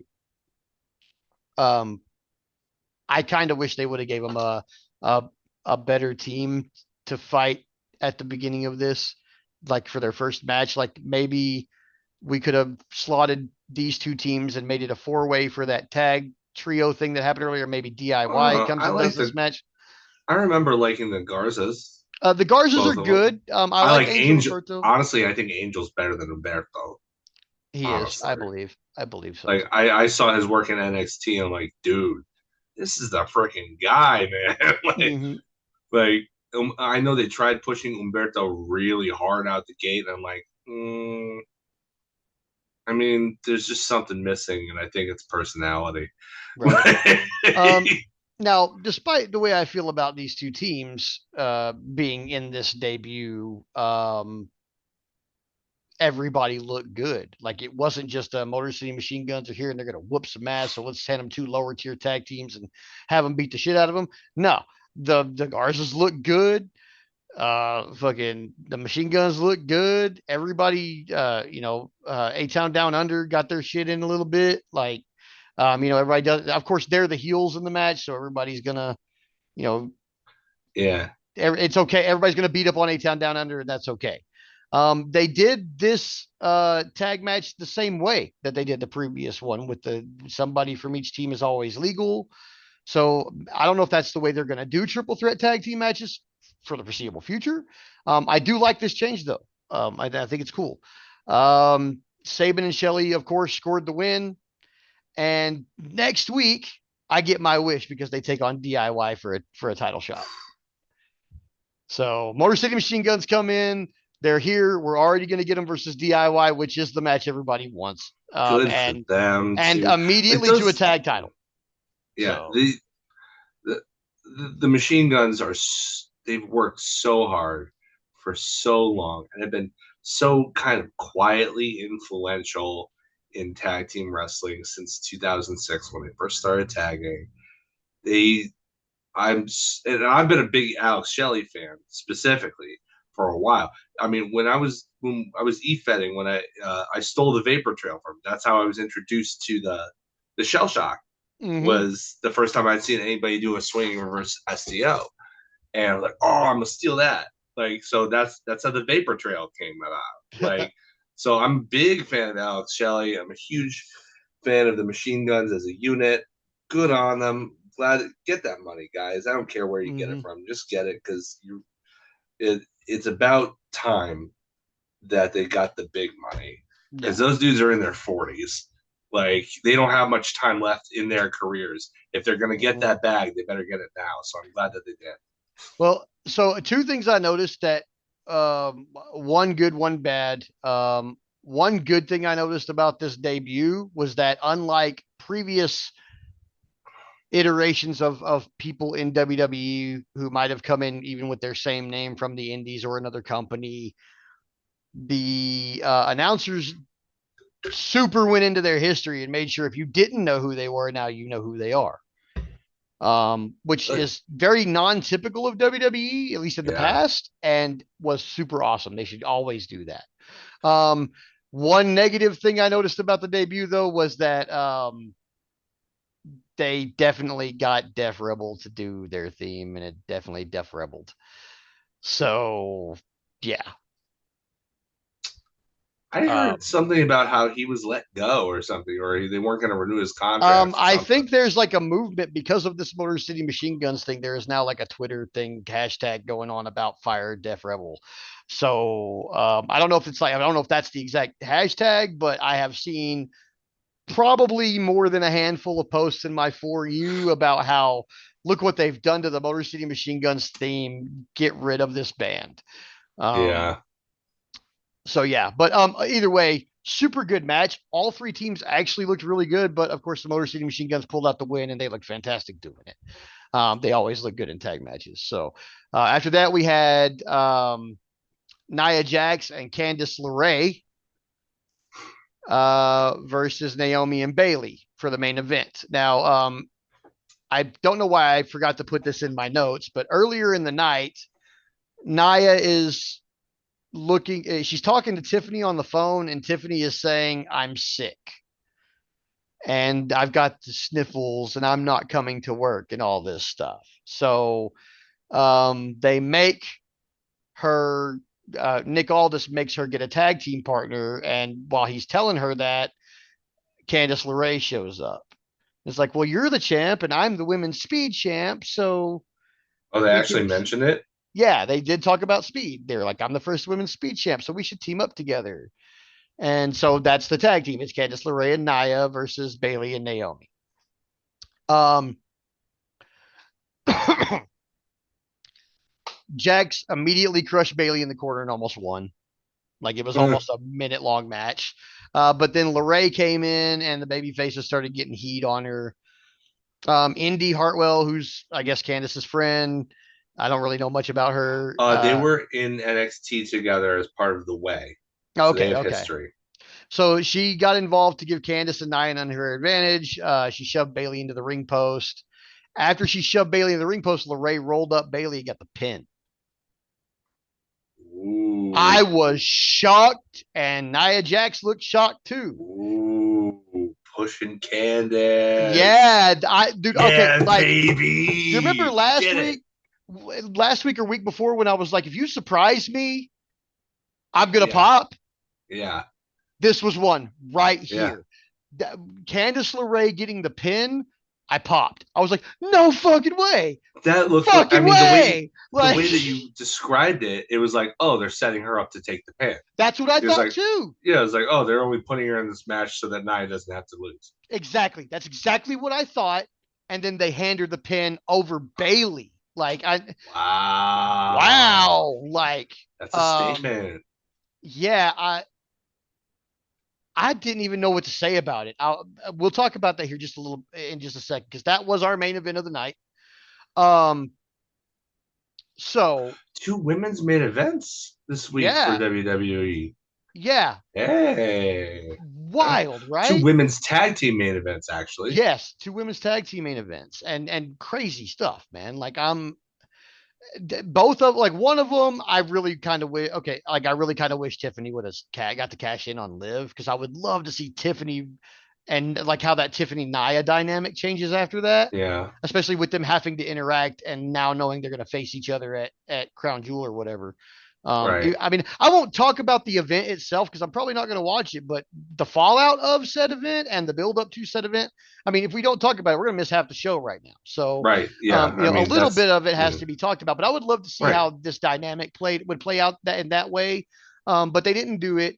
But still, like handing Candice LeRae the win was wild. Okay, so two It's women's great. two women's main events this week for that. Two things I liked about SmackDown. One absolutely was Candice LeRae getting that pin in the main event. Her and Yeah. Johnny Gargano both won tonight. Go celebrate, guys. You fucking deserve it. Yeah. So they both got the pin. Wild. There you go. So good night for the The Mr. and Gargano Mrs. household. Wrestling household. Uh, Yeah. yeah. So did they have like cousin Shibata come over for Thanksgiving? It's just like the whole wrestling household. Um, I really like that. I really like the machine gun showing up, man. Yeah. Um, I've never been a big TNA watcher. Okay, I'll cop to that right away. I've always felt like TNA was a bit of a cheaper WCW. But I recognize and love a lot of the talent that came out of that place, like Samoa Joe and AJ Styles, and I mean Yeah. There Ace was like Border was AJ Styles for so yeah. long. Like I mean, There was a pipeline. It yeah, was Ring of Honor, TNA, WWE for yeah, so long. So you saw those guys kind of really cut their teeth in Ring of Honor, get TV time polished, polished in TNA, and then hit WWE eventually.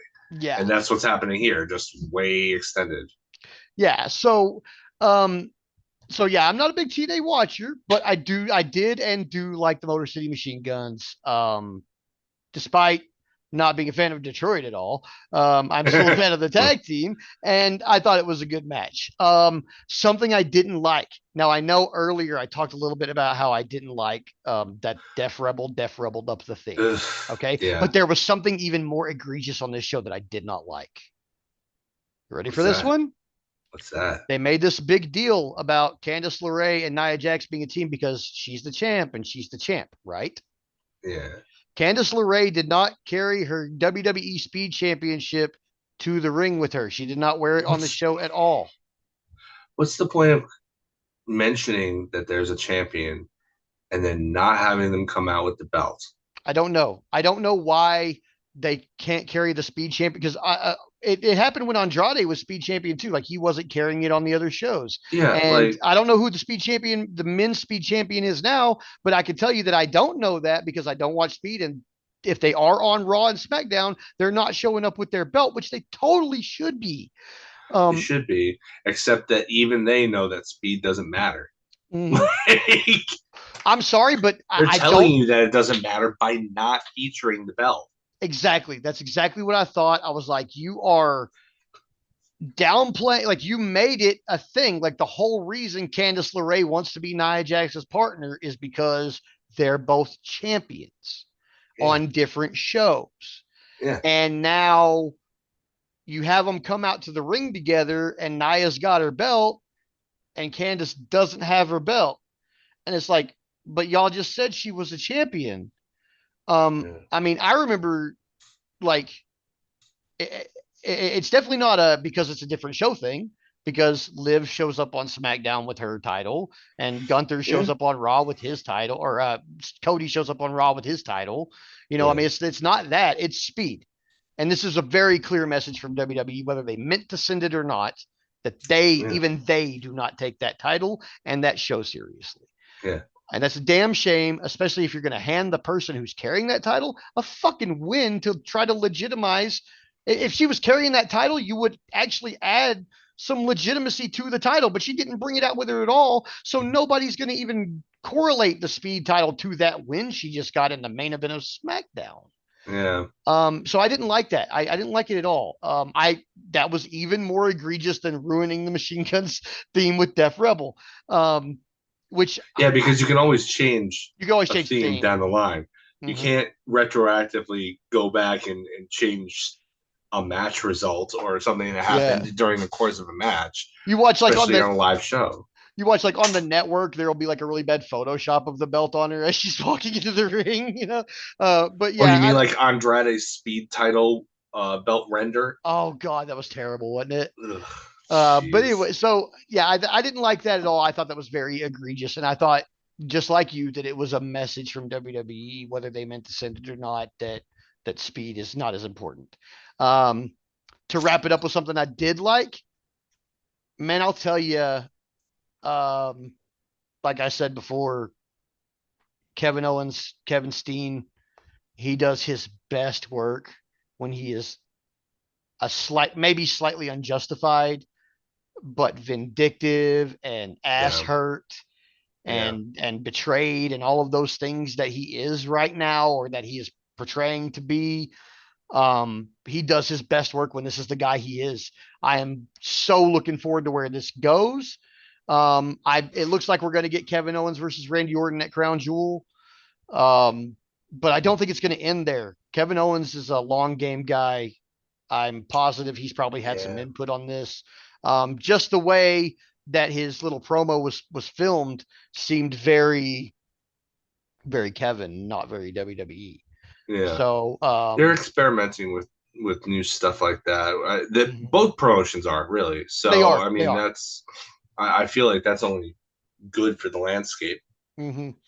But yeah, I mean, I really like that. I think Kevin Steen, Kevin Owens.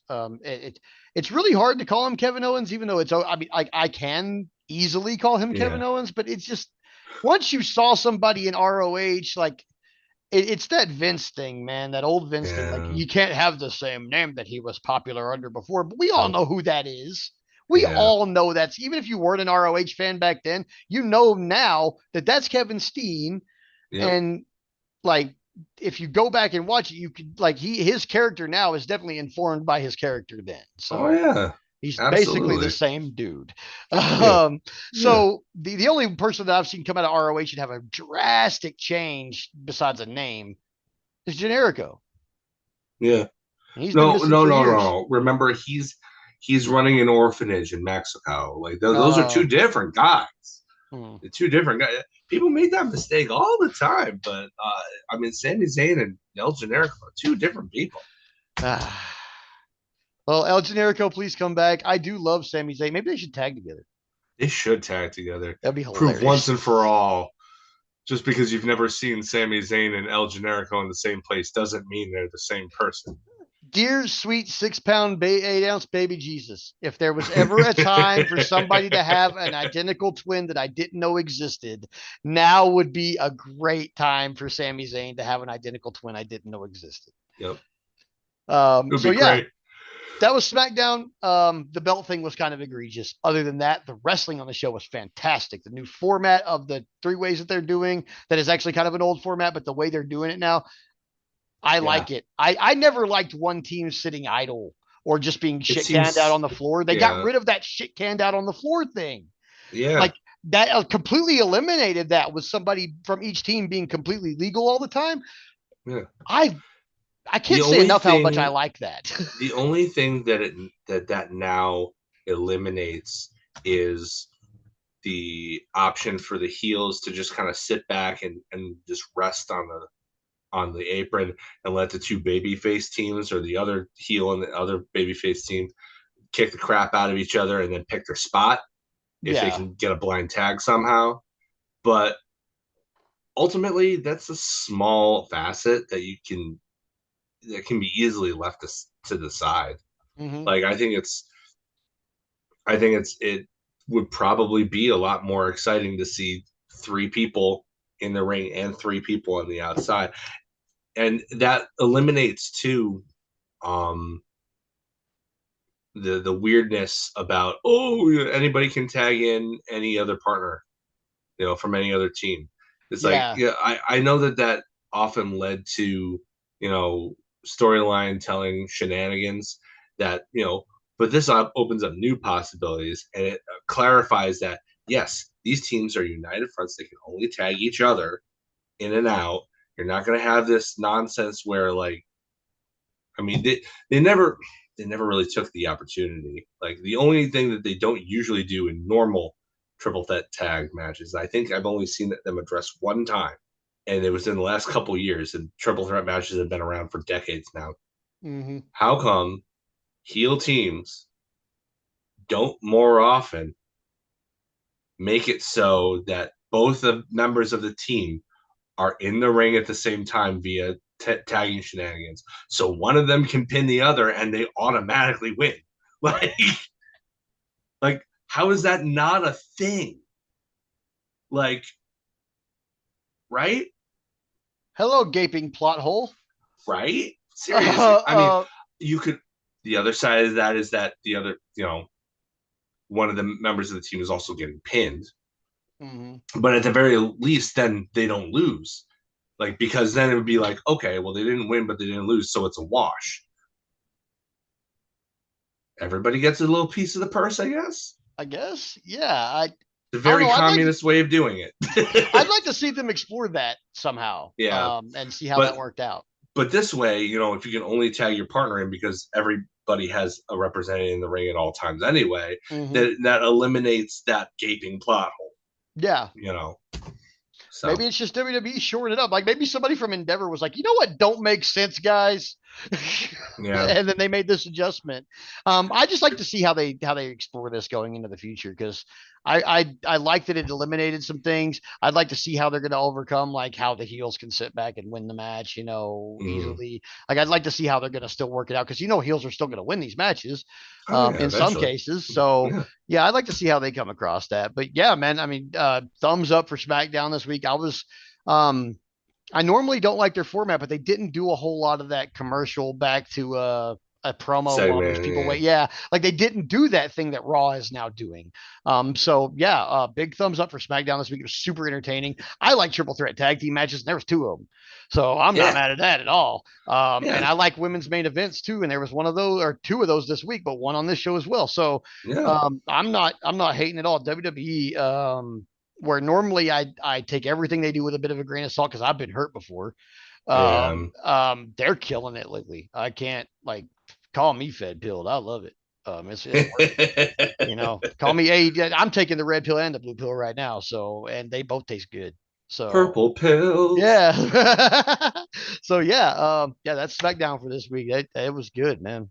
Cool. And that's the morning spot. So it's time for a hot tag. All right, so we're at the hope spot. So Collision is your hope spot this week. Segment number 1, another Moxley promo to begin the show. He kind of goes further with it, kind of explains more. He explains why the world title belt has been put in a bag and not been shown. It's like it's not for anyone. It's for the company. It's for the seat, and he sits in the seat. It was only meant for him. Really egotistical there, John. Belt reminds him of everything he hates because it's big and gaudy and blah blah blah. And this isn't an elevator. You're not uh, riding an elevator up to the top when you face us. Each one of us is a mountain. And Top Flight, when we face you tonight, it's not going to be your shot at climbing a mountain. It's going to be public execution. Like, man, like, Renee, would you please, just like relieve your boy's tension? Like, for Something. real. This is, he's so uptight. Like, he needs you. We all need for you to need him. Please get your boy, relieve some of his tension, please. He's so uptight. Match number 1, AR Fox answers Ricochet's earlier open challenge, and it is a banger. Go and watch it. There's stuff in here that, I mean, as usual with Ricochet and AR Fox, doesn't get enough love for being he's another one of those underground guys who is so influential and you don't realize it because he only recently got signed to one of the major companies. But he's so innovative. Stuff he does is so cool. Nobody really does the same kind of stuff that AR Fox and Ricochet do. And so you put them together in a match. They mentioned that they haven't met since 2014, but their record up until that point was even. That each one of them had 4 wins on each other. Oh wow! Which was kind of cool. Ricochet does win with the vertigo. There is one spot that I need to go over. Most of the other stuff I couldn't jot down fast enough, but there was this ludicrous sequence that ended with Ricochet moonsaulting over AR Fox's bent over body to catch him in a deadlift German suplex. That was insane. Never seen anything like that. You need to go see this match. If you're a fan of 2 wrestlers you know really well, if you love your flippy spots, if you love your good technical wrestlers, if you love the new Ricochet being real gritty and just punching people in the mouth, man, this is for you. This is for you. Ricochet wins with a really, really, like, adding a little bit of a spin to the vertigo when he applies it. Really great match. Probably went about 12, 15 minutes maybe.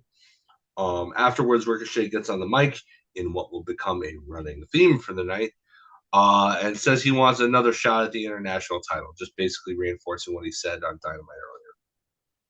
Segment number 2, Daniel Garcia and Private Party are backstage. They say that they're going to relieve the Elite of their title responsibilities. Each of them gets a chance to talk. Zay says AEW changed everything for he and Quen. He's willing to die for it rather than see it get overrun by the BCC. Quen says that they have business here in Stockton, so which gets a big pop, the hometown pop. Cheap pop. Match number 2 was Chris Statlander versus Harley Cameron. Harley didn't have Saraya as backup. I don't know if they just, I don't know where she was. Don't know. Harley's, she's still a little green, but she was trying to do some cool Tekker stuff. She's, my gosh, she is putting in the work, and I love it. Love Harley Cameron. She's on a very similar trajectory as like Julia Hart was last year. Mm-hmm. Where she started out super green and she's steadily improved her in-ring work as she's gotten the reps. Yeah, with Julia Hart, it was all those matches on Dark and Elevation. Mm-hmm. With Harley Cameron, it's Ring of Honor taking that spot. But yeah, like she's really improving at a pretty quick rate. Mm-hmm. I'm appreciative of it, and she's kind of over too. Yeah, I mean, well, she's hilarious. Yeah, that is true. She's a hot Australian who's absolutely hysterically funny. Like, how is that not going to get over? And actually, Chris is really giving. She's making Harley look really good. Harley was in control of the match for a lot longer than somebody in her position would be expected. But Chris was really giving in that respect. But she still wins with the Saturday Night Fever. Love it.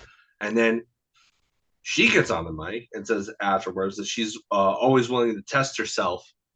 And she's always prided herself on that. So that's when she calls out Camille to the match that I was hoping that we were going to get for Wrestle Dream, but didn't.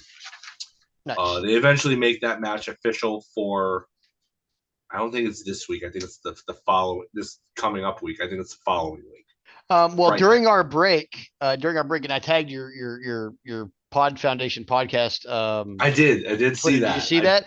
Queen Aminata, who we just said needs to be on TV more, against Camille, who we just said should face Queen Aminata. So, so we've got Queen Aminata. That's what's taking in place in between. Who's booking here?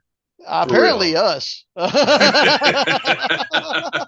What my friends, before the pandemic started in earnest, I would have my friends over and watch Dynamite every Wednesday, and it was uncanny how often I called something that was going to happen, to the point where they would say, "Oh yeah, well, I mean, we know you're booking the show." It's not always. I'm not gonna like say that I can predict everything because I clearly can't. But when you've been a wrestling fan your entire life, and your entire life is now nearly 40 years in span, yeah, you pick up on some stuff, which is why, going back to what you said about surprises, why those affect us so much, because hmm we've seen nearly everything. So, Yeah. Yeah. It's hard to show me uh, something I haven't seen before. yeah. Match number 3 after the commercial break was Private Party and Daniel Garcia versus the Premier Athletes. Mark Sterling does his thing where he does their intro. He sucks up to the EVPs. The athletes rules stuff still gets athletes sucked from the crowd. Halfway through the match, Stokely Hathaway comes out, stands a little bit forward from the stage and distracts on the ramp as Zay eats it as a result. But eventually, Garcia gets the hot tag, but he gets cut off. But then everybody gets their stuff in, and Gin and Juice wins it for him. I was glad to see Private Party get it and not Danny Garcia, hmm because Danny needs the focus less in this situation. Private Party needs to be more established as they hunt for the tag belts and get their second shot at it. hmm Uh, Pre-taped LFI promo follows that. Jake Roberts on the voiceover says you can't outrun the bull, and that rules and bones were made to be broken. Jake always had that way with words. Oh yeah. Match number 4, there was, as opposed to Dynamite, which was really promo and segment centric. This was very wrestling heavy. hmm So you got the two different flavors going on. Orange Cassidy versus Bulk Bronson was just a quick little thing. Jack Jameson was on the mic. He was talking up the Iron Savages. Runs down the conglomeration. He wants the Savages to get more TV time because said they're going to take everybody to Titty City, which always pops me. Um, but as the bell rings, Jameson is still on the apron with the microphone, running down Orange Cassidy. Gets an orange punch for his trouble, and then an orange punch and a beach break for Bulk Bronson. After that, wins it in a really. It was more of, I wouldn't even call it a squash. It was faster than a squash. Yeah. I watched this one on Twitter. Like Yeah, I the got whole up thing probably. I Yeah, got up this yeah, morning. Okay, like I got up this morning and I literally got that whole match in on Twitter on my way to the bathroom from my bedroom. yeah. And It was that's quick. the first thing I saw of Collision this week because I had to watch it today. But Yeah. yeah, like I literally like pulled up Twitter. I was like, oh hey, it says Orange Cassidy wins with an orange punch, and I clicked it and literally walked to the bathroom. And before I even got in there, it was over. I was like, oh, I'll be damned. Yeah. I mean, it was quick. It was fun. It was funny. Like, I'm not gonna. And it got. I mean, it was kind of a cheap way to get another win on OC, because I think he's now the most winning male wrestler in the company now overall Okay. in his entire career. Okay. He's got the most wins now. I think it's like, I'd have to ask uh, our friend of the show at AEW_rankings Yeah. about what his total is, because I can't remember off the top of my head, but it's well in excess of 100 wins Oh yeah. Oh yeah. overall. Um, Match number 5 after the commercial break was Jamie Hayter versus local Brooke Havoc. It was just an extended squash too, but Haterade takes it. Penelope Ford gets up on the screen, after uh, uh, getting involved last week in their match. She says she's that she feels slighted, that during her, I couldn't believe it. She'd been gone for 2 years, injured or Right. something. Like, what? I don't know what happened. I don't know what happened to her. What kind of injury kept her out for that long? Or I don't know if there's a pregnancy thrown in there too. I don't know. But Yeah, I'm she not says she sure. was laid up for 2 years, and that Hater didn't call her once. So she's kind of like really annoyed, because the last time that they were the last match that Penelope Ford had before going down to injury, I guess, was in a tag match with Jamie Hayter.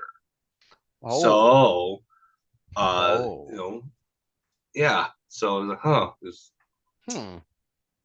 yeah. Oh, by the way, Jamie Hayter is over. Like, Yeah, they got to like, do something about that yeah. I quick. mean, don't get me wrong. I'm glad to see women's feuds happening that don't revolve around the championship. And I know where they're going because they got to keep Hayter on ice until Mariah May and Toni Storm have their second match. No Hmm. matter how that turns out.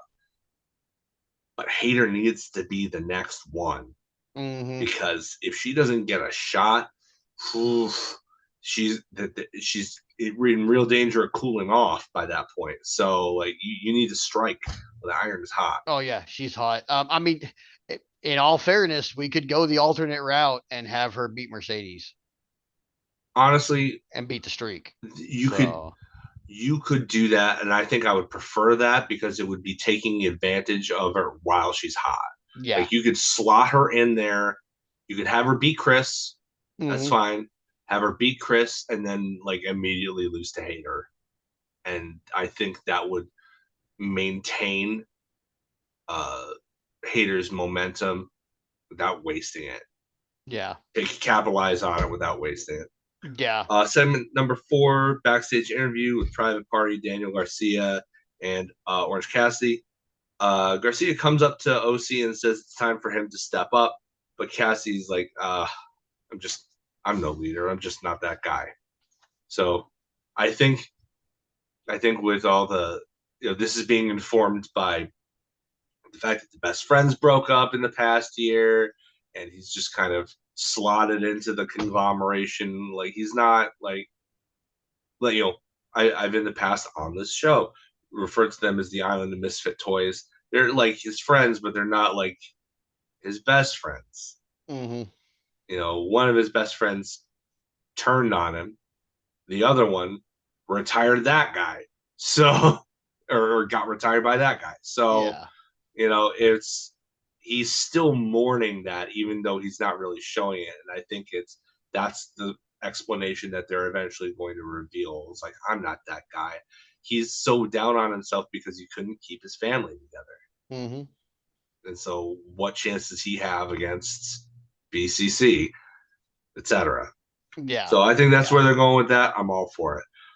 Next match was Atlantis Jr. versus Kyle Fletcher in a Hmm. rematch of their CMLL match earlier this year with the ROH TV title on the line.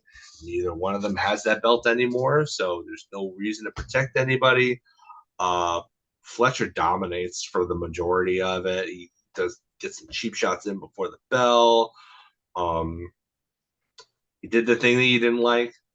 Sorry, went for the mask, and the Ugh. mask was pretty well ripped open. The camera did a good job of staying on the side that didn't show it for the most part. Yeah, I To their appreciated credit, that about their production. they Yeah. tried to avoid it whenever they could. Obviously, you know, there are people who are moving of their own accord. You're Yeah. not going to be able to avoid it altogether, Hmm. but they tried their best to hide it. Yeah, I Um, appreciated that a lot, actually. yeah, I uh, Fletcher wins after a pretty decent match with Brain Buster. Ah. I'm glad somebody's using it. Hmm. Sammy only breaks it out against Gunther. So, Yeah, right. and then for the third time on the show afterwards, there's a mic given to the winner of the match in the ring. Callis gets on it, but he gives it right to Fletcher, so I'm counting it. And he says that he'll be ready to, unlike Dynamite, where he's like, oh, too bad, you don't get anything. He says he'll be willing to talk about Ospreay and his motivations on Wednesday. Okay. Segment number Fine. 5 after commercial was a recap of Darby versus Brody King at Wrestle Dream. It's just a recap. Match number 7 was House of Black versus Alpha Zoe, Chris Nasty with 2 Y's, and Illumide. So I don't know I have no idea any who of any of those those people. people. But honestly, it was another squash match, but they made it really funny because there was some comedy from the local team, and they're like, I don't want to get in there. Do you want to get in there? I don't want to get in there. I don't Like, want to get in there. So I eventually, the understand. House of Black wins after Illumide uh, was seated in the corner and got cannonballed by Brody King as from either side of him, Buddy Matthews and Malachi Black drop kicked him. So it was like a 3-person sandwich there Oh kind of God. deal. Yeah. Whew. Um, segment number 6, Lexi interviews Thunder Rosa, Oh finally yeah. back. Rosa's cleared, but she's interrupted by Harley Cameron, who doesn't realize it. I don't think she realizes that like Thunder Rosa is doing her a segment. So she just sees Lexi and she's just like, oh, she's wonderful. She's just like, I'm gonna get you back. And then she gets punched out by Rosa, but Harley remains hilarious on the floor. She's still saying, I'm still gonna get you. Like, Harley, you're still gonna feel the wrath of Harley Cameron. Protect this woman at all costs. She's so funny. Love her. Match number 8 was the main event. Was it the main event? Almost the main event. The Outrunners versus the Beast Mortos and Roosh. Roosh sells literally nothing until the hot tag, and then he sells like a mofo. But like he sells the hot tag, but like he gets in there, he gets his stuff in, and then immediately tags out to Mortos so that Mortos can sell. It's like, oh, Roosh, I know that you're probably just a jerk in real life, aren't you? Like, look, he strikes me as one of those guys. He lays it in thick, and then he doesn't want to sell it. Like, Nope. No sell. the match, Dralistico was out with them with LFI.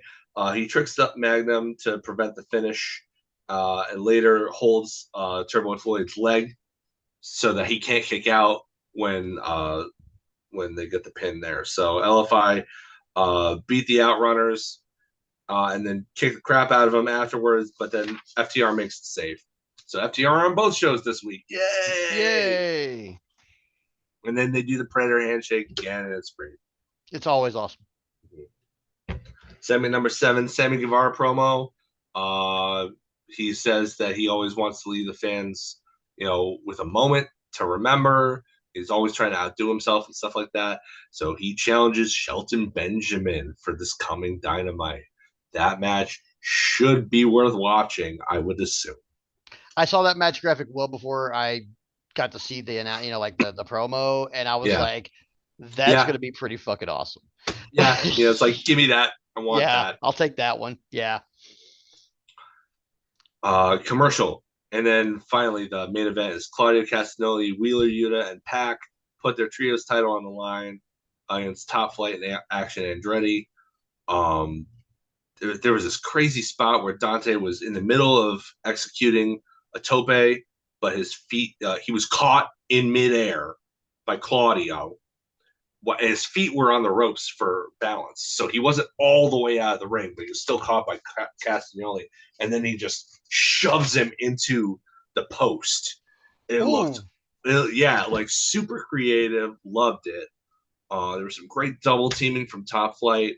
Andretti winds up taking like all of the punishment in the corner. At one point they eliminate the other two. They eliminate Top Flight, and then it's the BCC one after the other, like 6 times. Each member of the BCC just like nails him in the corner with a splash or an elbow. Oh. And then eventually he shambles out of the corner and walks into a tombstone pile driver from Pac for the win. Then afterwards, and this is where the Hope Spot turns into the hot tag, because they did a thing where the end of Collision bled into the beginning of Battle of the Belts, which I gotta say is smart on them. They must have realized that I wasn't going to initially cover Battle of the Belts because nothing ever really happens on Battle of the Belts. But because I carried and covered Collision, I needed to see this segment through. I wound up watching Battle of the Belts anyway, so I might as well cover it with the hot tag. Good on you, AEW. You got me. You got me. So afterwards, the BCC continues to beat down. Mox and Shafir join them as well. Leo Rush and Layla Gray come down. Both are ineffective. The Dark Order comes in and they make the save, or they try to, but also are ultimately ineffective. Mox then gets on the mic and says he'll give Dark Order a chance, even though they've got the crap kicked out of them, to fight for their dreams and fight for the trios title. So he tells the ring announcer to ring the bell and the referee to stay there. Like, you work for me now, is what he said. So yeah, BCC are actually calling shots now, which I felt is very important to the storyline. The BCC versus Dark Order, second straight trios title defense. John Silver's in there all by himself for like 5 minutes, just getting the tar kicked out of him one after the other. But he's kicking out of some stuff too. He's getting some hope. Evil Uno breaks up the pin after the fastball special, though. That's where things start to rotate a little bit. Ultimately, Reynolds is the one to get the hot tag, but he's got his ribs all taped up and stuff. He's selling the injury from earlier, and he's really selling too. Like, oof, yeah. You believe that his ribs were in bad shape. And it played into the finish because he couldn't really complete the hot tag. He got some offense in, but eventually he gets trapped in Claudio's sharpshooter, and he reaches for the ropes and everything, but he can't. He's dragged all the way back out to the ring. The ref gets distracted, and then Pac comes off, and I want to say it was a double stomp. I can't remember the exact move, but the ref didn't see while he was still in the sharpshooter. I think it was double stomped by Pac from the top rope. And so he eventually just, he had to tap. But even after the tap and after the bell, Wheeler Yuta applied cattle mutilation to him. Like, they're just really just going to town on the poor guy. Like, it's excessive. Yeah, that seemed a little excessive to me, Joseph. And I mean, they eventually leave, but like, oof. Yeah. Like, I get where they're going with this. You know, they are a literal gang at this point. They're not a faction anymore. They're an actual, like, street gang at this point, beefing over turf. But, like, oof, it's tough to watch. Like, I don't know how many weeks of this in a row I'm going to be able to watch and still be invested in it by the time a babyface finally gets one up on them, because they have to lay it on thick, because it's it's about taking over the whole company. Okay, fine. And I'm glad that they were on both shows, so that it's not just, oh, you're just going to see this on Dynamite. This is a soft brand split thing. No, it feels like they're trying to take over everything. Yeah. And that's good. But, like, it's so excessive. Like, it's just, they're beating up so many people. And I'll get into that at the end, I guess. Match number 2 was for the Continental title, Kyle O'Reilly versus Kazuchika Okada.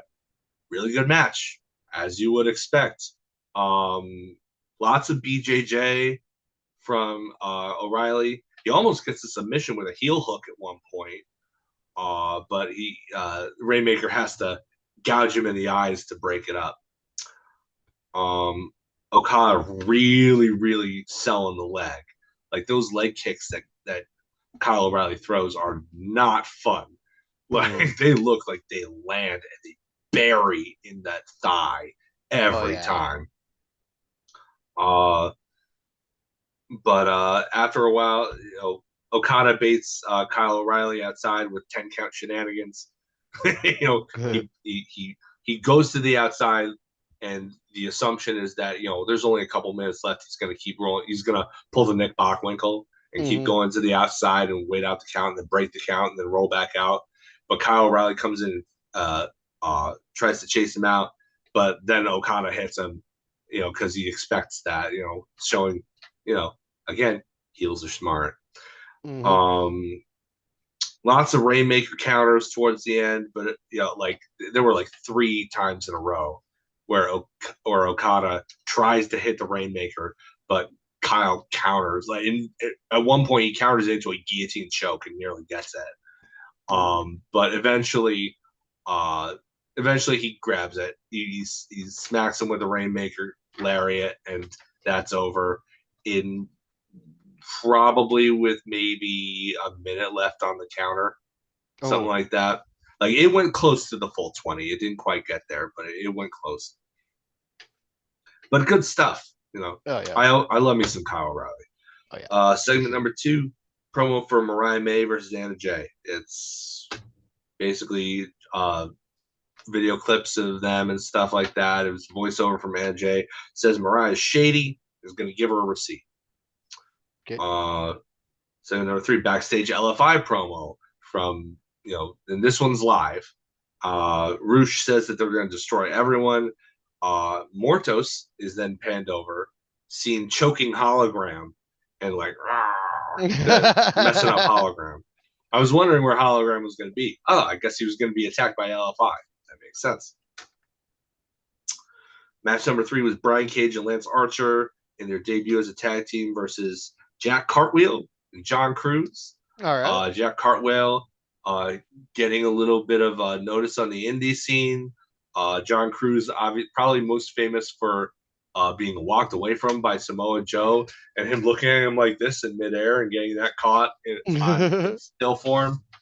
But yeah, Cartwheel selling, bumping like crazy. Yeah, he bumps with substance, Holy man. cow! Like it was like Shawn Michaels versus Hulk Hogan, the way that he was selling. He was Mm. like, I think he was trying to maximize his minutes and just be like, hey, look what I can offer you, because he's not signed. No. I think he was trying to get signed. Then he saw this as an audition, and I think he definitely stood out. Cruz, but Cruz got obliterated. Essentially was the Yeah. story of the match. Like, Cartwheel bumped, and Cruz was like, at one point he refused to tag in, and then I think it was Archer. No, it was Cage. He took Cartwheel's limp hand and forced him to tag, which I thought was funny. And they just beat Cruz up, and the finish came from an assisted blackout. They had done a power bomb into a choke slam thing, and then afterwards, Archer got him up for the blackout, and he was helped down by Cage, and that Okay. got the pin. After that was an interview with the Undisputed Kingdom. They still want to hang with Mortos. They're not mad. They're just disappointed. Uh, Match 4 was your main event: Anna Jay versus Mariah May in a women's title eliminator match. I saw a lot of chatter online, raving about this match, but honestly, I don't see it. I didn't think it was bad. I just thought it was basic until the end. Like, uh, I think Anna Jay didn't spend enough time in Japan. I think she could have benefited from being there another 2 or 3 months. Because like you can see she's trying, but like her stuff just doesn't look convincing, you know. And I hate to say that because I genuinely do like her. She seems like an affable person, and she's got personality. Like, there's nothing wrong with that. But I think she's kind of hit a little bit of a wall, at least from what I've seen in terms of her in-ring progression. That said, when she rolled her up to get the pin, I popped. I was like, "Oh, holy cow! Yeah. Somebody winning an eliminator match as a challenger. That's crazy." So they're gonna run it back with the belt on the line. I think next. I don't think it's next Collision. I think it's the one after that. Yeah. So yeah, it was a weird cradle. I don't think I've ever seen it before.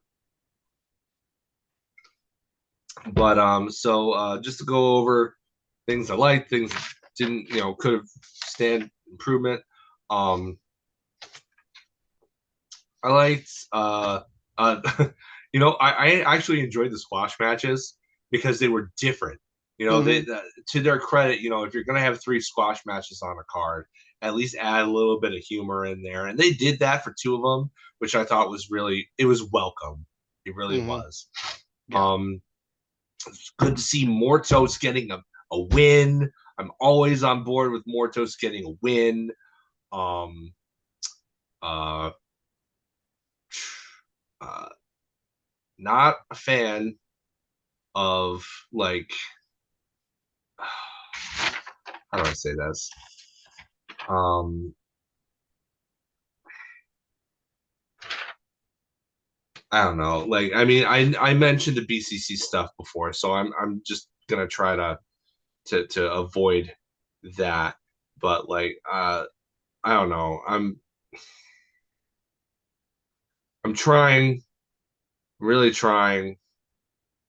But I'm not seeing it with Anna Jay. I'm just not like it's I'm good for her and good for them trying to push women that haven't been pushed before, trying to get them into different spots. But like I'm not seeing it, and it's like I feel bad because I really feel for her, but I feel like she could have just spent a lot more time in Japan.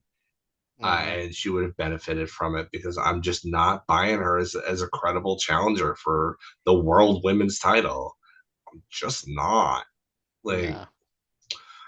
um, the other thing though, Thunder Rosa's back though. Thunder Rosa's Yeah. back. I love Thunder Love me Rosa. some Thunder Rosa. Glad to see her. You can slot her in anywhere and she'll do the work, and it will work. Mm-hmm. So, hopefully, she doesn't. This isn't a prelude to more concussions. You get one concussion, and a lot of times that can open up. I mean, look what happened to Brett.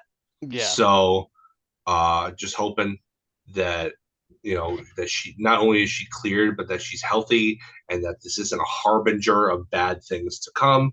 Mm-hmm. Really, really need Thunder Rosa to get in there and scrap Mercedes at some point.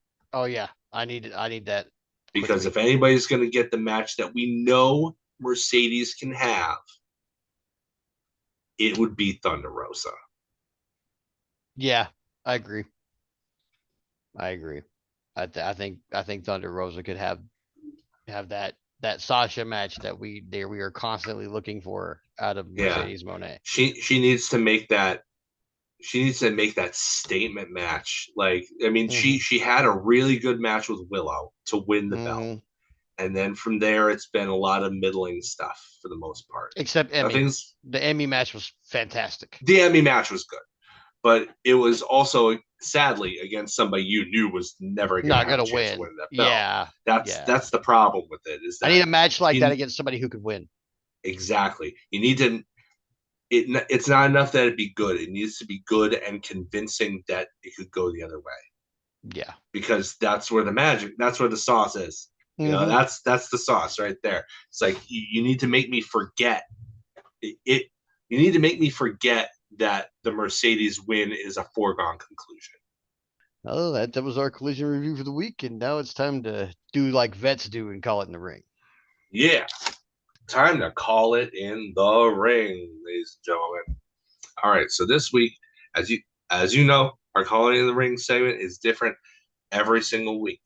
And this time I outsourced some of my friends, my wrestling fan friends, to compile us a little list.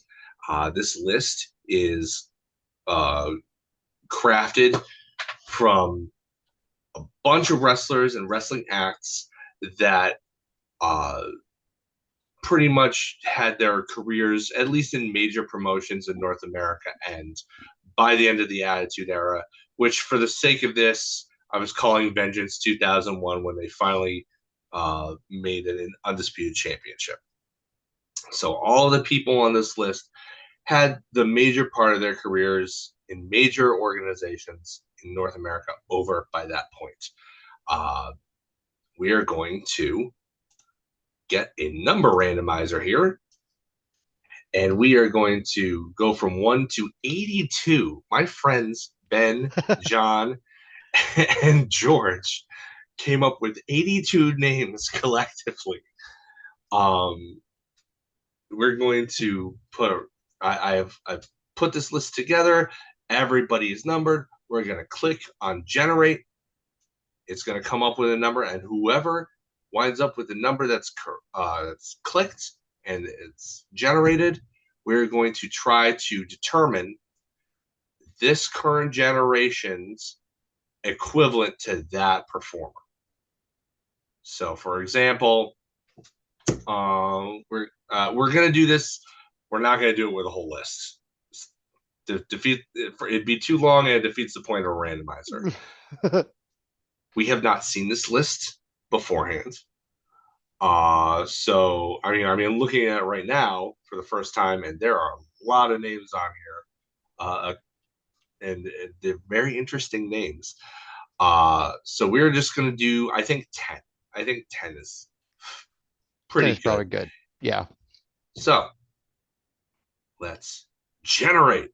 Comes up with number 51. Aaron, could you write down the numbers that we've already done so that we don't go back on them? I will do that. Let me get my notepad out. All right. Number 51 is Bad News Brown / Allen. So who today would be a modern equivalent of Bad News Brown? I think instead of you giving an answer and then me giving an answer, I think we should come to a consensus. I think we should have a discussion. Okay. And I think that we should put it out there. I'm thinking, and the criteria for this could range from anything about that performer, from the way that they performed, the way that their storylines went, their backgrounds that they had, anything, their personal lives, anything regarding that. So it could be literally anything. For me, Bad News Brown had a temper, and he had a legitimate, what we would call today, an MMA background. It wasn't really like he was a supreme judoka. He was a great judoka. Yeah. And I believe, if I'm not mistaken, he did have a couple of early MMA fights after his wrestling career was over. If I'm not mistaken, they may have been amateur fights. But because of that, and because he was mean, I'm going to put forth perhaps Bobby Lashley, who also has an MMA, a lot of MMA experience. He's also a big jack dude who likes to throw people around. He's not as mean. I'll grant you that. And it is kind of hard to take somebody seriously when their name is Bobby, not Bob, not Robert, Bobby. Yeah. But that being said, that's one of those things where it is completely negated by the fact that he's this big jack dude who has legitimate combat experience. Well, I mean, I kind of would go the other way a little bit on this. I'm looking for the big jack dude who is super mean. So our modern day powerhouse Hobbs. Oh, you know what? I like it. I like it better. I like it better. Yeah, I think he fits a little bit better in this instance. He does. Man. He doesn't have the martial arts, but man, he has that attitude. He will jack up. Yeah, he'll like nobody. No, I'm excited for him to return. He's apparently been cleared. I'm a really big stan. Yeah, I really like Will Hobbs. I'm a stan for sure. They didn't. He was a victim of the TNT title scene. Like that title's a mess. Yeah. But yeah, I'm really hoping that they do something with him. Do you think that they're gonna bring him back with the Callis family or do something different with him? I would hope he lands with the Hurt Syndicate. I think they should make another trade. He would make a great foil. Make another trade. Yeah, he would make a great for foil him. to Lashley for somebody though. Also, so it just depends. But I would like to see him land with the Hurt Syndicate if they're doing what it's clear to me they're doing now. Then yeah, it would make sense. Oh And yeah, they're definitely seeking out premier black athletes yeah, so for I mean, sure. he is probably easily. I would say you could consider him number one or number two as far as that goes in AEW. Yeah, I mean It's now like that he's healthy Swerve, yeah, again, Swerve, Powerhouse. I mean, those yeah, are my because the two. guys Those he are ended my up. two favorites anyway. I Um, mean Keith Lee would be in there, but he's never healthy. I think Get Keith better Lee. I soon, mean, big guy. yeah, please get better soon, Keith Lee, and come back and be a face again. Like you can join Swerve. We can have more Swerve in our glory against the Hurt Syndicate. I'd be Yeah, if you can totally forgive down him. for that. Well, I mean, Find it in your heart to forgive Swerve for cracking that cinder block over your head. dude, somebody burned your house down, so you kind of got what you deserved out of this whole situation. So maybe Yeah, we just cool now. yeah, maybe just Yeah, evens out. yeah. All right, yeah, All I right, like it. Powerhouse Hobbs, I Powerhouse dig it. Hobbs. All I right, dig it. cool. Modern day Bad News Brown / Allen, Powerhouse Hobbs. All right, generate 58. 58. Ooh, ooh. I don't like when you make that noise. Number 58 is Yokozuna. Oh man, we got Oh, a big man thing going Yokozuna on was today. so good. He was. And I don't think he got his flowers in his time. You No, he go didn't. back, and there was stuff that he could do that nobody that weighed as much as he did should have been able to No, do. The guy not was at doing all. spinning heel kicks. The guy was doing just crazy stuff for his size. Spinning He had heel a kicks as a great six hundred belly pound Samoan. suplex. Yeah, Like that speaks. Samoan Japanese guy. Yeah, that speaks to the strength of Samoans, man. You walk around at 600 as your walk around weight and still do spinning heel kicks. Boy, you got some legs on you. And to hear Mark Henry tell it, he was an excellent basketball player. I can't imagine it, Like dude. The same way I crazy. can't imagine Prince playing basketball. Like Yeah. it's the But it's same on way, but it's a whole the different. Yeah, other end of the spectrum. yeah, but yeah, Um, it's the same thing basically. as far as a modern day Yokozuna, Oh, gosh. I who's a big mean, man like that can move like that? the one that comes to mind, he's not nearly as heavy, but we've already mentioned him is Keith Lee. Like that Yeah. dude's doing moonsaults and stuff, like from the second rope. He Hmm. doesn't even have enough room to like from like you would get from the top rope. You have more room to rotate that way. He's doing this crap from the second rope. Like Hmm. if you want to talk about a big, you know, plump dude who's doing stuff that they have no right doing, that's the first one that comes to mind immediately is Keith Lee. It's the reason I fell in love with that guy. Like Yeah. he's he's got that presence too. Like Yokozuna had that presence. I mean, you couldn't. I mean, you couldn't avoid not looking at him. You couldn't avoid looking at him because Hmm. he was right there and he takes up a lot of room. But like, he still had that aura about him, where it's like, oh man, this guy's a big deal. Like, Right. yeah, Um. Okay. So, I generally agree with you that Keith Lee would be the guy. The only counter that I could offer, the only one in this case, it might have actually been an alternative counter for the previous one too. Is Bronson Reed, a guy way bigger than yeah. he is, doing stuff he has no business doing. He also is Polynesian. Yes, also is Polynesian. So I mean that's kind of So bonus, I but think he's not Samoan, he's Maori, but yeah. But I kind um of agree with yours more because Keith Lee is just a phenomenal freak athlete. athlete, a freak athlete for his Freak size. athlete. Yeah. And Like it's incredible. yeah, so I think I mean even if I have a counter to offer, I still think Keith Lee would be the one for that. Yeah. Yeah. So let's go with Keith Lee for that. Okay. Yeah. Keith On Lee. the basis of the freak athleticism for his Yeah, size. just the freak athleticism versus size comparison. Yeah. All right.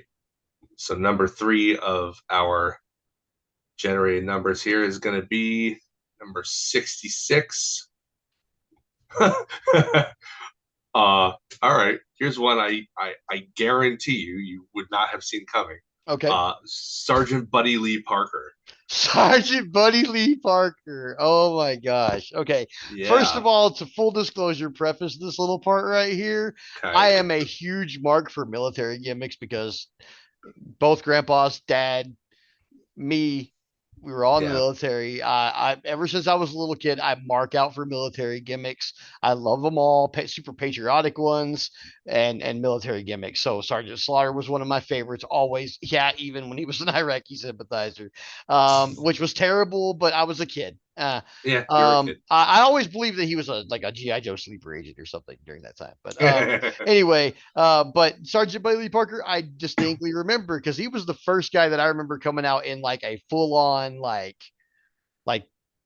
they WCW really tried to push him, man. And he Yeah. was good. He was good. I enjoyed watching him. But who is the modern day one? Oh, okay. Yeah. He was the first. That was the first time I ever saw anybody do Juju Katana. Yeah, yeah. Yeah. He because he He did he use a was lot pretty of. much the one.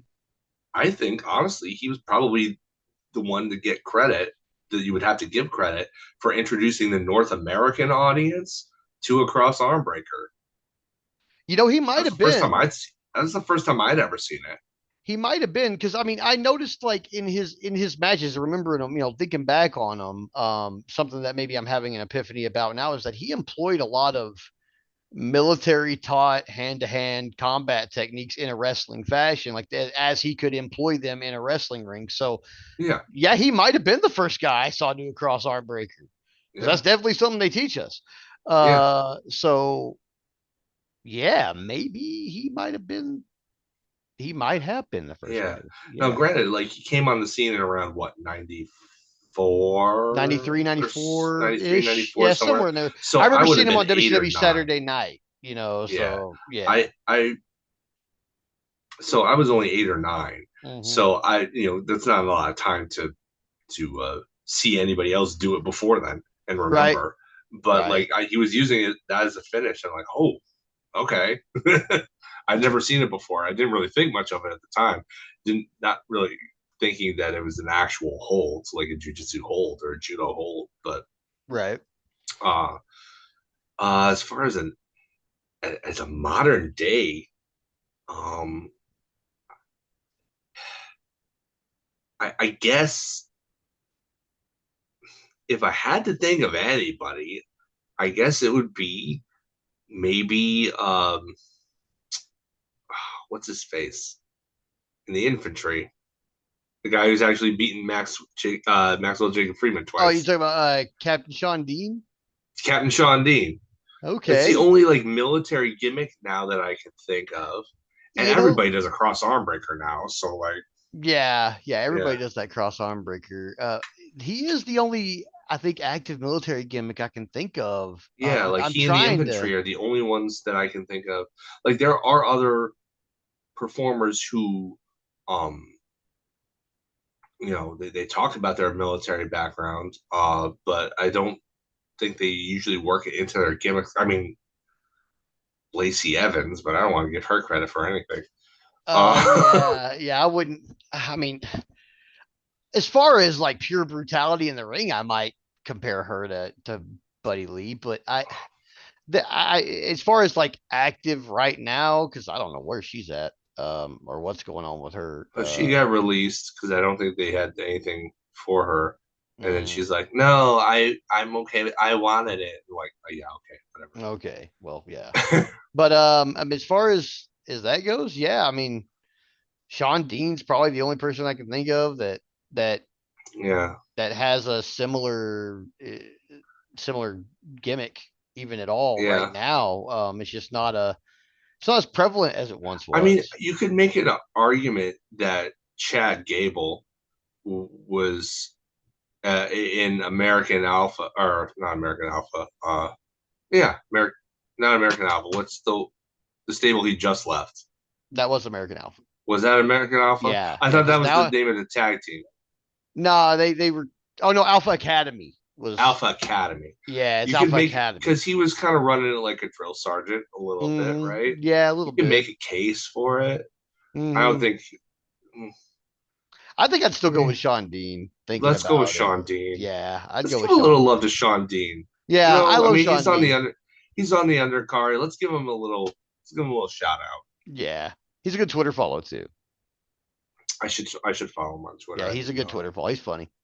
All right. He likes, dude, his game of like go back through his feed and like just check out his Game of Thrones reactions because he just recently started watching Game of Thrones. Oh, Bro, it okay. was like some of All the right. best, some of my best and funniest Twitter interactions ever were with him while he was because he was like you see him like post after like episode 2 of the first season, and you'd be like, bro, you just wait, and then he got to the end of the first season, you're like, dude, that ain't even it, bro, like Nope. just wait, like, and he just Nope. kept coming back like, oh my god, y'all warned me and I didn't listen, and he's he's a I'll have great to do Twitter that follow. then. Yeah, he's a good Twitter follow. Uh, all right. So number 4 that we're gonna do here, the number it's gonna generate for us is 32, 32. All right. which brings us to the British Bulldog, Davy Boy Davy Boy Smith. Smith. Ah, oh, okay. Well, I mean, I can kick this one off. I mean, obviously, the only person running that exact gimmick today would be the guy running the other half of the British Bulldogs gimmick, and that's Yeah, Tom Tommy Billington Tommy Billington. Yeah. So, Jr. I guess I don't yeah, know. I guess Junior Yeah. nephew of Mm, Dynamite Kid, I think. I'm not sure if I it's nephew or son. I don't think it's know. nephew though. I think they said he was just like a nephew or something like that. I can Um, look it up real quick. cool. But yeah, while you do that, I can pontificate a little bit. Yeah, I mean, closest thing to one of them guys is him. Yeah, Um, even though his wrestling style is a little bit more like his uncle or dad, whichever one it turns out to be, he's definitely way more like Dynamite than he is like British Bulldog. But he's the one running that gimmick now, so he's absolutely yeah, like basically the next in line. But as far as guys with British yeah. They accent, are. It's his nephew. it's his Yeah, it's nephew. his nephew. Okay. Yep, Now, as far as mean guys with British accents, there's a plethora of those. there are. There's no shortage. No. Um, I want to. You know what I'm gonna say here is you to me when I think of the British Bulldog, I think of both technical expertise coming out of that Stampede territory, and Mm-hmm. also just brute strength Yeah, he was a from very the strong dude. English. So if we're gonna go that route, he's not an active wrestler anymore, but I think maybe the closest thing that you get to it is a Nick Aldis. Yeah, he would be pretty close. Like, Um, because that dude, I've seen that dude when he was Magnus on a TNA house show mhm, that I went to about what in Elmira, I think it was an hour away. mhm, And that dude, like, he didn't at that point, he was even bigger than he would, than he would eventually cut down to as the NWA World Champion. But when he mhm. was in TNA, he was enormous, Yeah. and like he would just throw dudes around. I wasn't like a huge fan of his or anything like that, and he would Mhm. get better from that point in my eyes. But like that's what I think of is like that huge jacked British dude that just could perform ludicrous feats of strength. That's what I think of when I think of Bulldog. And Mhm. the closest thing I can think of right there, I mean, technically speaking, Drew McIntyre as a Scot is British, but he's not English. So Yeah. I would go. I think I'm going to go with Nick Aldis. I would submit Nick Aldis for consideration. See, other than like the straight up gimmick, I'm trying to think of somebody who's actually active. I mean, Nick Ellis can be considered active because he's on Raw as a GM. I don't know if he's too hurt to ever compete again. He might not be. I don't think he was hurt. I don't think he was hurt. I think he just got hired to I think he WWE just and took, they, yeah, he yeah, just took the opportunity to be with WWE in whatever capacity they yeah. wanted him, and so they stuck him to SmackDown GM. And So yeah, with there being a possibility of he maybe getting in the ring again one day. Yeah, yeah. I mean, that's the yeah, closest one, because especially as Magnus. Yeah, I mean, yeah, yeah, you brought that up because I mean that put my mind on that, where I remember him just being this brute. yeah. And yeah, the very, Just very Davy jacked out of his Boyish. mind. Like just Yeah. like he slimmed down a little bit, a little more Mhm. streamlined when he left TNA and went to the NWA and was their champion for a long time. Yeah. But he's still in great shape. He's Hmm. still a big, like 6'3", 4" dude with huge, rippling muscles and just incredible, strength. So I mean, Yeah. that's what I would do. That's what I would go with. Yeah. I'll go with him. Yeah. All right, Yeah. all right. Our fifth pick here. Number generated is number 21, Right. the Warlord. The Warlord. Who Oh, is the God. modern Warlord? Oh, well, let's see here. First of all, I'll say that I just met this guy a couple weeks ago. I met the Warlord. He was at an event that I worked at. Yeah, So I met him a few weeks back. I don't know if age has done something, but he is not as big as I thought he would be. That's not a diss on him. He's still a very big man, he's old. but he is old. Everybody loses muscle mass when they get Well, old. no, no, no, not the. It's not that. I thought he would be taller. It's just the Mm, height thing. I thought he would be he's only about a head taller than I am, which is pretty tall still. But like I know some normal yeah, people who are taller who would be scarier in an yeah, alleyway than the Warlord. Even though on WWE TV is projected as terrifying, and he was, I'm sure. yeah, But I met him with Demolition Axe or Smash, whichever one of them that's still alive. They were there together. Um, just signing, like making an appearance, signing autographs. We had new tag belts for the company, and so they presented them. And cool. the heels got to be pricks to them and get some heat, and they were super Yeah, cool yeah, about it. They were very nice guys. Um, now, who the modern day Warlord is, who the modern day like terrifying Lord Humongous guy is. Man, I mean, we've gone through some terrifying big guys already, yeah, as far as like people that we've mentioned already in previous things. But I mean, pure ass kickery, just a mean bastard, really big, but maybe like the Warlord, not always close to a title, but always a threat. Lance Archer. Gotta give it to my yeah. man, That's Lance that's a Archer. pretty good one.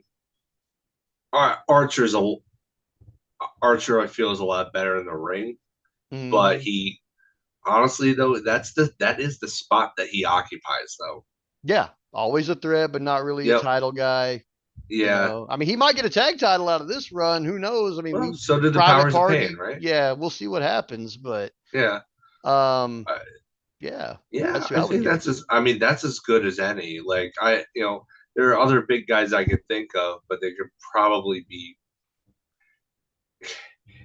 it would probably be more analogous to others that are probably on the list. You Yeah, know, yeah. So I was like, I don't want to I don't want Hmm. to say like a Braun Strowman or something. It's like there's probably somebody else who's a better fit for, Nah, if we had like, something like I that. mean, I could put forth a few on there, but in case we run across Braun Strowman or somebody that we could equate to Braun Yeah, Strowman, I'll just leave it. Yeah, but yeah, that's oh, yeah, I'd say yeah, that's the Lance guy. Archer. Lance Archer could, yeah, Yeah, because he's or maybe. Oh, popular. you know what? Actually, you know Okay, what? hit me. He he even kind of looks a little bit like him. Is Nick Mm. Camarado Yeah, a little bit yeah, and big, and and jacked, hairy dude. and Um, honestly, let's be honest. I mean, the Warlord was a gimmick. yeah, Um, he was there. He was kind of part of Vince's circus. yeah. I'm His not trying tag to, partner was better. yeah, I'm not trying to talk bad Yeah, about the guy at all. He's a fantastic person. yeah, But he was not like always present or always over or all, like yeah, sometimes it was like, oh, we're pulling him out for, like there, I'm sure there were years where we just saw him at the Rumble maybe, and that yeah. was it. So maybe Nick Camarado is better just for the simple fact that that's closer to the spot he currently occupies Yeah, on the scheme of things. It's like we're gonna see him in like casino gauntlets and stuff like that, but otherwise yeah, we're not really seeing a lot of him. yeah. Kind I of think like he's Ward. currently on injured reserve, but it's not like you ever saw him doing anything Yeah, really, he except that putting he others over. a couple maybe a year ago or a year and a half ago or so. It was sometime since the Punk thing started because I was watching when it happened, but he had like a little run there where it looked like they were getting serious, and then he was Yeah, gone and then suddenly. it just disappeared. It's just one of Yeah, those start yeah. stop pushes that sometimes you get in wrestling, and that's Mm-hmm. not just an AEW thing. That's been a WWE Mm. thing for a It's an long time. everybody thing. Everybody It's does start stops, man. Yep, Sometimes and shit there are just ain't lots of working. different yeah, lots of different reasons why it couldn't. Yeah. So, But as far as like all who right, occupies that specific, yeah, maybe Nick Camarado is the guy on that one. yeah, let's go with Nick. Okay. Yeah. Um. All right, number was this sixth that we're 6. doing? Yep. All right, generates number. Yeah, see, this is why I had you write him down because it came up with 58 for Yokozuna again. Oh, So yep. we're We gonna already did that redo one. that one. Gonna Okay. redo it. Ooh, number 30 is Rick Martel. Ooh. Ooh, Rick Martel, baby. The Mm. what the great thing about Rick Martel is that you've got a lot to choose from. You've got your AWA World Champion version of Rick Martel. You've got your Strike Force version of Rick Martel. You've got the model. Mm-hmm. You've even got your like latter day like WCW version of Rick Martel, where he was just like in the TV title scene, and like there's lots to choose from here.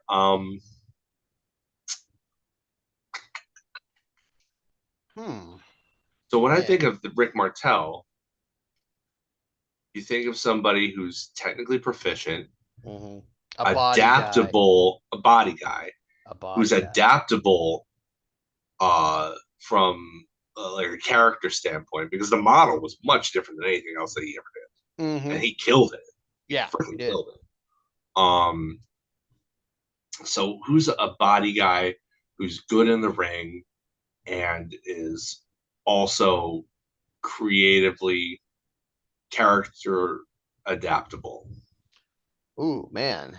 That is kind of a difficult one because I'm trying to think of somebody like because really when I think of Rick Martel, the first thing that comes to my mind was that like that was an overbearingly handsome man in his time. Like he was Yeah.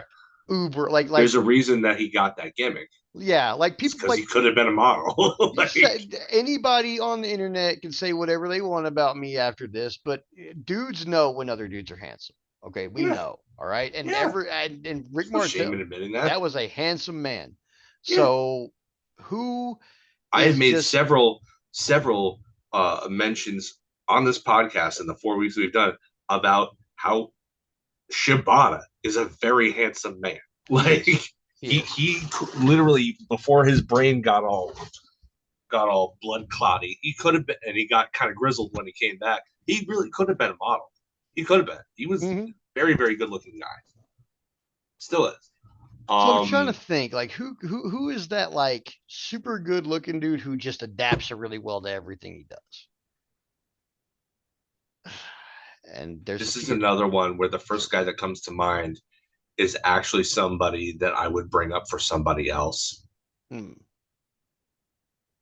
So I don't want to say who it is just in case they come up.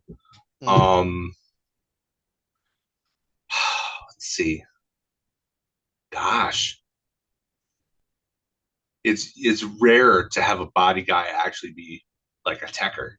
Mm-hmm. You know, it's Yeah. kind of rare. That's Yeah, it that's is what kind of rare. that's the part that's really getting me. Okay, here you ready for this? Because this might be a Sure. little controversial. This might be a hot take.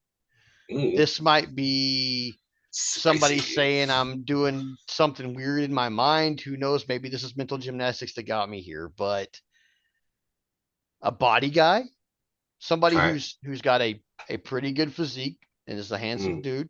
He's got some nice yeah. hair on him because Rick Martel Okay. always had a nice head of hair. It's Okay, true. and can adapt to any role he's given and has done so pretty successfully, at least over the last 5 years that I've been watching him, is Kenny Omega. Okay. I'm gonna dispute the hair because he has some of the worst hairstyles that I've ever seen. I mean, okay, hey, no. I'm not saying that his hairstyles aren't kind of dumb looking sometimes. All right, what I am saying is that he has thick and luxurious hair that most dudes, uh, especially me with my thinning hair, would be envious of, yeah. and I am envious of it a little bit. So, I mean, he definitely. I mean, yeah, there is a point to be made there. mhm. Um, I hate him as a heel. I I love him as a I face. I feel like you might be overselling him though, because or underselling him because like he's way better in the ring than Rick ever I was, mean, okay, and no, Rick was that's true, good. but when look, but it's that rare combination of things. Yeah, Like it is. It you're is. Yeah, a handsome guy and a techer. yeah, it's Like true. It's true. Um. because I mean, if I want to say Oh. great techer in the ring, Oh. we could say Zack Sabre Jr., but he's not as handsome as Oh. Rick Wait a Martel. minute. Wait a minute. It's staring us right in the face. Okay, It's Chad Gable. It's you know Chad what? It Gable. is Chad Gable. Damn it. He's in incredible shape. He's a good Yeah, looking dude. he He is. can he He's got conventionally shoosh handsome. over Oh like yeah. it's Chad Gable, isn't it? I mean, he It's Chad adapts. Gable. Okay, he adapts well to everything he does. Even when he's in the Yeah. undercard, he has serious longevity. He's a handsome guy with a really good body, and he's a techer. Yeah, Yeah. there it is. It's It's Chad Gable. it's Chad Gable. Wah Holy shit, it's Chad wah. Gable. Womp womp. We actually, I like Chad Gable, even though he's a There it dickhead is. right now. But yeah, There it like is. Huh. yeah, there it is. Chad Gable is Rick Martel. Okay, Yeah. fair That's enough. great. All right. Right. All right. So our number 7, I believe, yes, Mm-hmm. We're on is number 7. turns out to be number 68.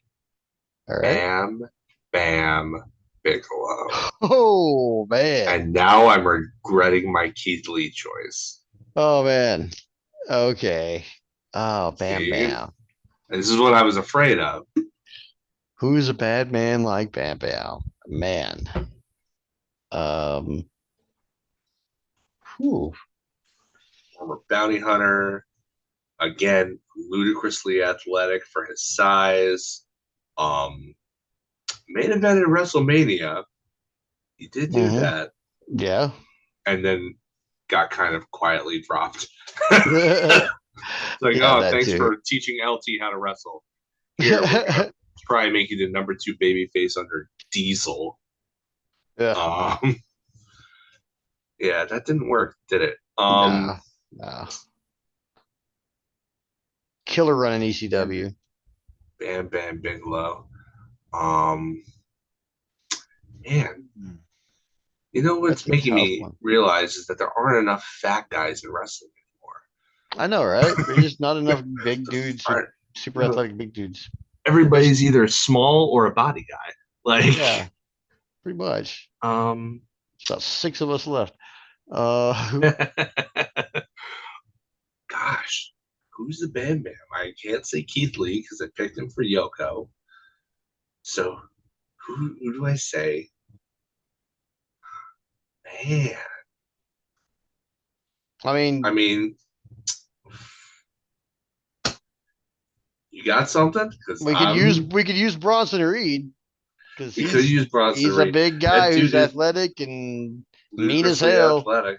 Yeah, He just I needs to mean main event WrestleMania. And if he's going to be going against Seth in this program and does well, he could be main eventing WrestleMania could be. soon. You never know. I mean, Yeah. he's occupying that upper mid card spot right now.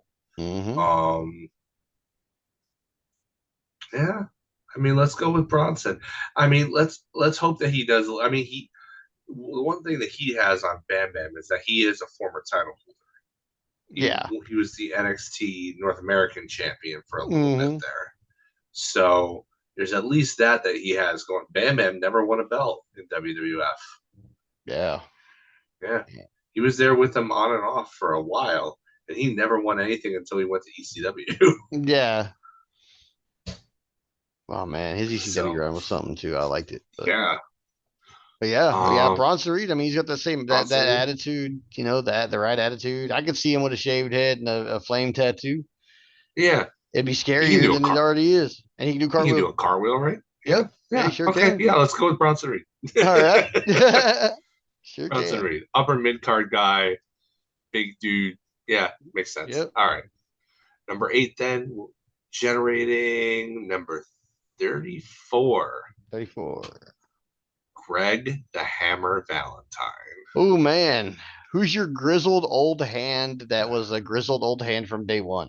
Um, Um, Turbo Floyd and Truth Magnet. he's the youngest man alive. Yeah. Uh, Let's see. Who's our grizzled old hand these days that marks oh everybody? no, oh no, I know who it is. Hmm. It's Chris Jericho, isn't it? I don't know. I mean, I I would don't say think that Greg ever got told please retire. So true, but Jericho's also way, given the breadth of his career, I think we can both say that as a valid a legend as Greg Valentine is, he doesn't really hold a candle to Chris Jericho. no, no. But if you're talking about the grizzled veteran, um, that's still doing. Okay, all right, hear me out. Tomohiro Ishii. He's kind of Yeah. built like him. He's Yeah, kind they're of kind built of like built the him. same. He can job to everybody. He doesn't really hurt his credibility. Yeah. He's an older guy. He's worked everybody. And you know what? He's before, this summer he was hanging out with a bunch of weirdos in the conglomeration, and Greg Valentine hung out with big weirdo honky tonk man as rhythm and blues.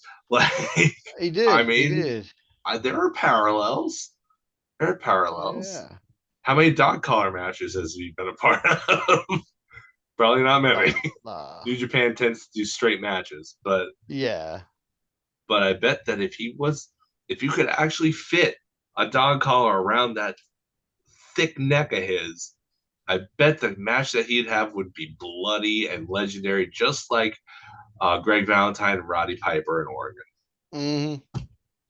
Yeah, I think I'd go with Tomohiro too, because yeah, Let's go with he Tomohiro has that Ishii. right status. Yeah. Yeah, Get him in yeah, a there we dog go. collar match ASAP. Put him against Murder Grandpa, and you've got me. You've got me. His neck is so big that they could put the dog collar right in it. It might just slide off the top of his head. Yeah. That's not a dog collar, that's a dog belt. All right, All right. number 8. Yeah. 8. All right. Lowest one so far. All right. Number that's drawn is 19. Okay, I'm gonna take slight issue with this Okay. because it says the body Donnas, but Skip and zip but the body Donnas. technically speaking, Chris Candido was still wrestling in 2006 on a full-time basis for TNA when he got that horrific arm injury that got staph infected and died. He Mm-hmm. was still wrestling full-time in 2006. So, as much as I love this entry, I think we can I think we have to disqualify Candido from the situation Yeah. based on the rules. Yeah. But Dr. Tom Pritchard, on the other hand, is fair game. Yeah. So how about we just do Dr. Tom then? Okay. So who's So the Dr. null? Tom was a chameleon. He was He was definitely a chameleon. God, I didn't even he was realize that he was a body Don. I a almost forgot that. good hand. Yeah, he was a good hand. But I think what he's most remembered for and most revered for is that he's an excellent teacher, Yeah. an excellent coach. So maybe that's the route that we should go. Maybe the coach route. The guy who's in there who's still doing it, but is also teaching others at the same time. So if You're giggling, and I want to know why. Who am I gonna say? Who are you gonna say? CM Punk. Uh, Because you know damn well if you ask that man for help, he'll give it hmm. to you. And at this point, it's even out of spite because other people wouldn't take it. See, I was going a little different route Okay, take me on because this he's other not route. wrestling now, Okay, but he quit after the period of time that we're talking about. So okay. I don't know if it's even accurate if we're bending or breaking the rules there because he Mhm. is retired. But the name that comes to my mind immediately with how much he's helped the WWE women's division over the years is Fit Finlay. Okay, that's fair. Like and for a while there, when because they put him when they bought WCW, they pretty much put him immediately in that coach role, and then he Yeah, came out of retirement as an active wrestler, so he was at one point doing both. yeah. Okay, yeah. The only issue I have with my own take is that he's not currently active. So No. I don't know. Does that break the rules of what we were Maybe it going does. for? We might have to go currently Right? active, but then I'm still thinking like CM Punk's not really the chameleon guy. He is a good No. teacher. I'm sure a lot of people seem to dig him over in NXT and WWE in Yeah. general. A bunch of the guys that he worked, Hobbs, who we mentioned Yeah. earlier, seemed to really like listening to him teach, and Starks Yeah. too. So, um, I would say as far as the coach part goes, and the still doing it part, but then you got to bring in like the character work, and CM Punk's always just been CM Punk. Pretty Like much. who imparts their knowledge to the people that it's also imparting the knowledge of character work. You know, Yeah. that's a difficult one. That's difficult. Yeah. I want to say, who is it? Who's doing it for AEW? I think she's injured right now, but is that Madison Rain? I think. I think so.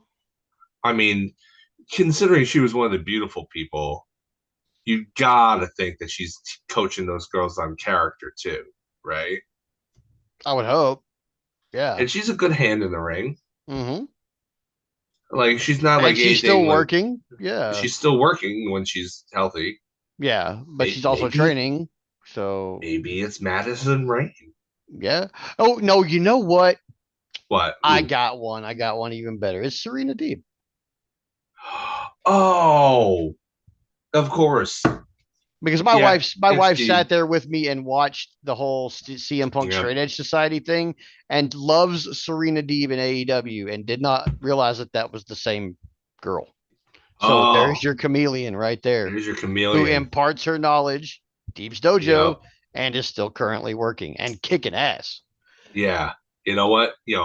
Yeah, that's it. It's Deeb. It's Deeb. Dr. Deeb. Dr. Dr. Tom Deeb. Pritchard. Dr. Tom Pritchard. The Professor Serena Deeb. It's Yeah, all there. it's all It's there, all man. there. Yeah. It's Deeb. Yep. Laid it out perfectly. Mm-hmm. Right. Number 9. Getting close to the end here. Generating a number. It's All really right. digging these 60s numbers. It gave Isn't me it? 61. And ooh, boy, is this a good one. All right. Beautiful Bobby Eaton. Oh man. Oh man. Oh, I'm gonna try to do this going. without giving corny Jim a boner because I love So Bobby Eaton. Bobby Eaton is one of those guys that as a kid, he's just kind of there and you don't Mm-hmm. really think twice about him. And then as an adult wrestling fan going back on it, you realize that he was just so talented, so Yes. smooth, So good. so technically proficient, Made didn't hurt everybody look like anybody. a champ, man. Like, and sweet mullet too. Oh, super Uh, sweet mullet. Yeah. and and he wasn't afraid to go into the goofy realm either. Like you remember the Earl Robert of Eaton Yeah. with Yeah. yeah, With like with Regal, right? there yeah, Yeah. that's a guy that could literally fill any role that you asked him to fill. Mm-hmm. Made it. So what we're looking for is that fantastic all rounder, right? Yeah. So when I think fantastic all rounder, who doesn't hurt anybody, who people think is probably a day off in the ring to get in the middle of the ring with. Who do I think of? Who do I think of? Who does everybody love working? Orton. Everybody loves working with Orton. Mm-hmm. Can't really Like hurt I'm anybody. not gonna lie. Okay, this is kind of a hot take. I'm not really that big a fan of Randy Orton. I think he's super boring outside of the RKO. I know that's a hot, spicy take. Everybody loves them some Randy Orton from the nostalgia vibes now. Like talk about that equity that he's built up with the audience. I understand that I'm the outlier here. I get that. What's that? Our ratings are on fire? Oh. Oh no. That said, people love working with Orton. He's not hurt a single person that I can think of in the ring. He's still going. Mm-hmm. You know, he's slotted into every single role I think that you could possibly put him in. Like, I think there's a really good case that the modern day Bobby Eaton is Randy Orton.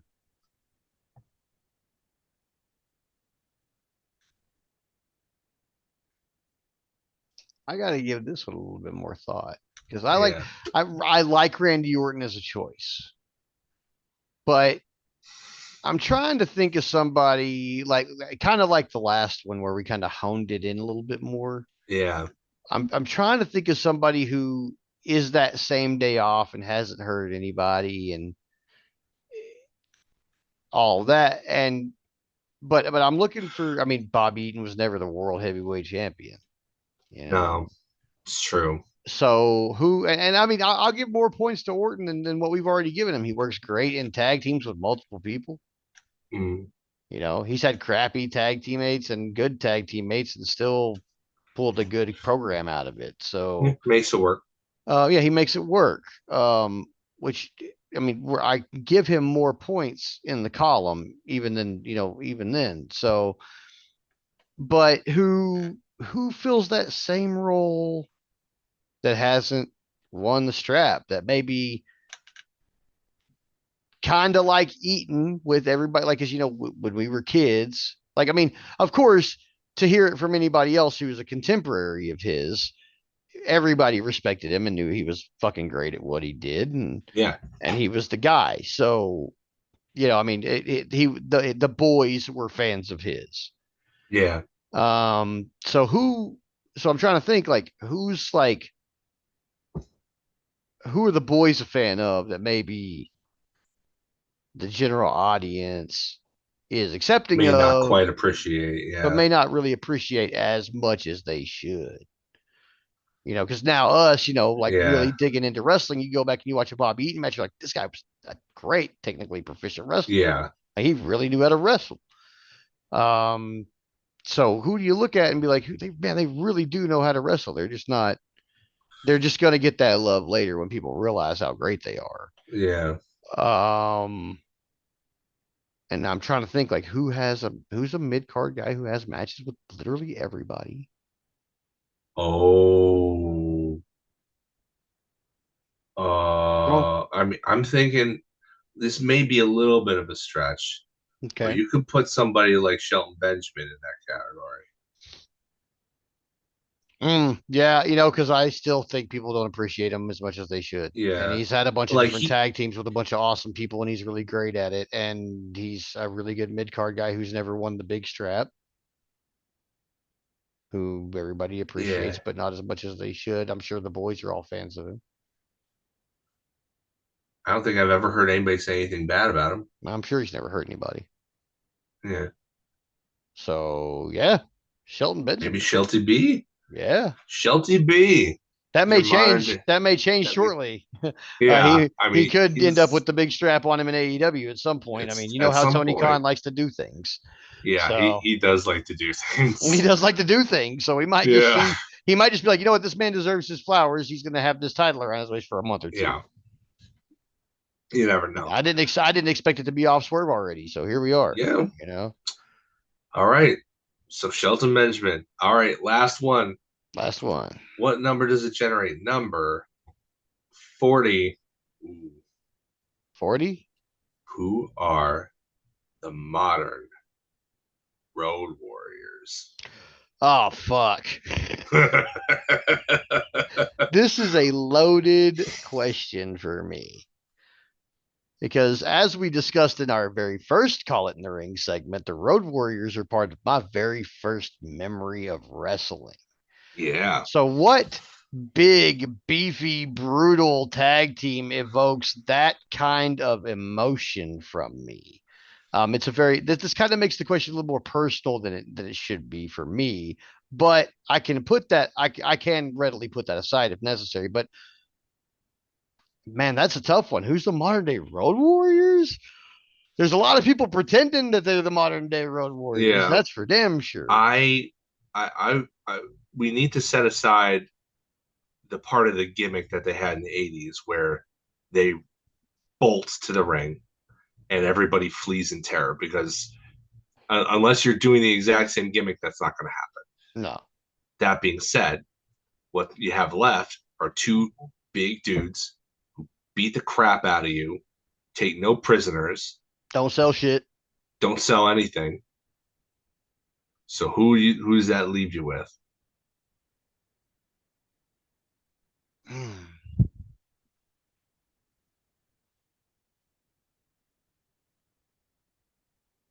Man. You know who it leaves you with is War Raiders.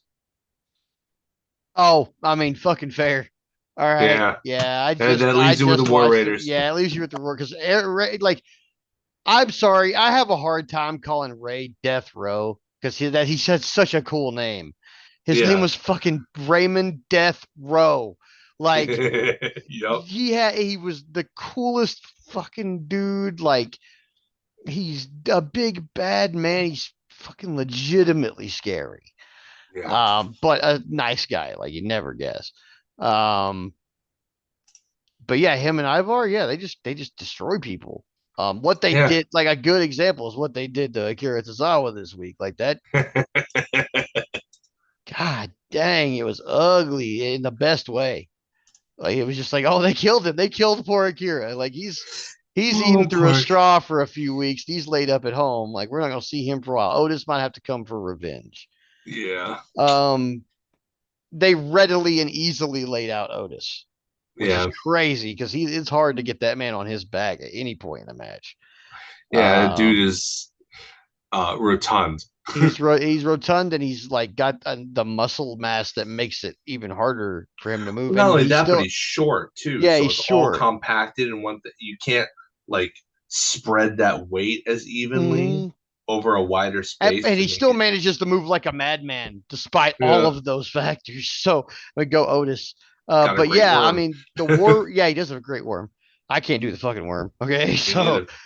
Me but neither. yeah, the War Raiders are a great choice, man. I'm trying to I think of think a counterpoint, really. honestly, I think they're the only choice because Um, like Cage and Archer just started teaming yeah, I was up. about to say Cage and Archer are like a to That be determined type thing. Like, what are yeah, they going to look like? yeah, But and is there going to be any longevity there? Because this whole Don Callis thing is weird. Trading for talent he didn't yeah, technically own, and all the stuff that's going on there. yeah. Um, I mean, we'll see. We'll see how that goes with them. Um, I'm trying to think of anybody else like who would have like any tag team from any tag team division. I'm even trying to dig into what That's I do current. know Yeah, about like NXT, like who would be close. Um, AOP maybe. AOP maybe, yeah. Like I mean, they got Paul Ellering, They do have so Paul Ellering. that they I mean, might be the closest thing. But it's very clear that when they paired them up with Paul Ellering, that they wanted them to evoke that same kind of feeling. yeah, the only Uh, thing though about AOP which separates them in my mind from somebody like the Road Warriors is that the Road Warriors were never anybody's bitch. The Road well, Warriors were never anybody's fucking attack not only dog, that, you I know? mean, but Hawk and Animal were still personalities. They still had distinct Yeah. personalities. Yeah. Akam And and Akam Razor and don't Razar have that. have no personalities. They're No. just big wrecking balls Yeah. They're that somebody's do as they're dogs. told. Yeah. Yeah. Then like Ellering was a good mouthpiece for those two guys, but those two guys were good mouthpieces on their own. Yeah. So they were not just Ellering's attack dogs. They were the Right. fucking Road Warriors. And I can't say that about ALP. Yeah. Um, so I mean, like, yeah, I'll strike them. Yeah. Um, but I as mean, far as who else is close, no, it's the War Raiders. I think it's War Raymond Raiders. Death Yeah. Row is legitimately one of the most terrifying men in wrestling today. And after what they did to Akira Tozawa, it's just more terrifying. The fact that Ivar, at his size, can move in the fashion that he moves is Yeah. terrifying also. Like that guy does cartwheels and backflips and shit just like standing. Like I can't Yeah. do a cartwheel. like Yeah. Yeah. like if people looked at him, me next to him, not knowing who either one of us are, they'd be like, "You're in better shape because Mm. he's bigger than like he's got a bigger gut than I got."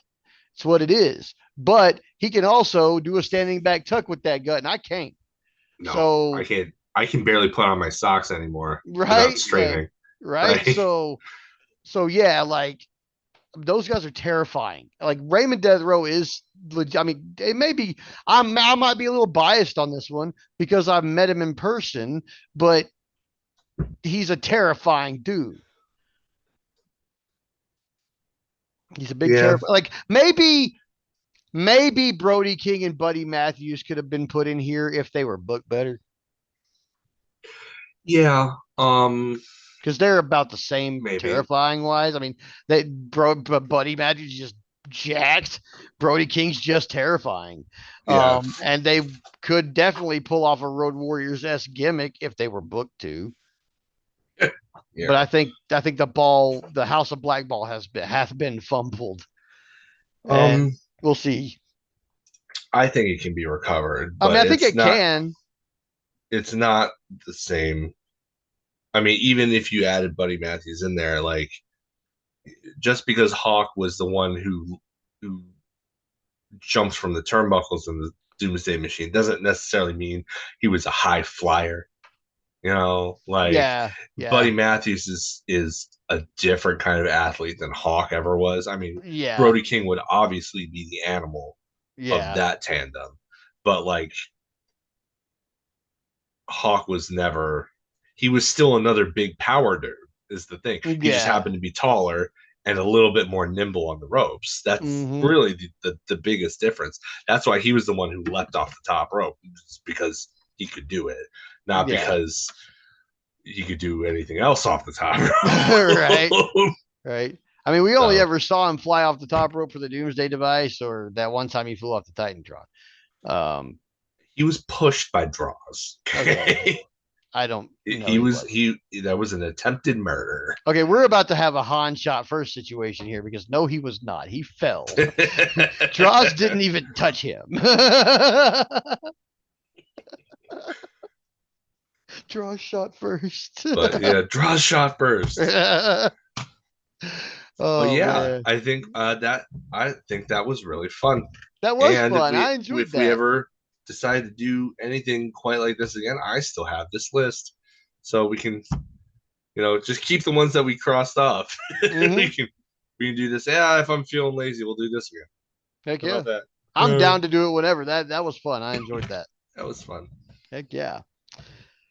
Well, All as right. usual, that was us with the Smark Foundation podcast. I thank you guys for listening. We will be out next week, same time, right before Raw comes on, or sometime during the day before Raw comes on. It all depends on processing time. But yeah, we'll have that podcast out every Monday as usual. Catch us at Smark Foundation Podcast on Linktree for all of our goodies, our YouTube channel, which coming up over Tuesday and Wednesday, we'll have these segments booked into smaller chunks so that you can digest easier or just listen or check out our cool Outrunners 80s inspired screens for a couple of hours. Yeah. Whatever you want to do. Make sure to check out our merch store and catch you some Spark Foundation podcast. All proceeds go to helping the podcast get better. Um, I'm Aaron. I'm Adam. Thanks for joining us, guys, and we'll see you next time.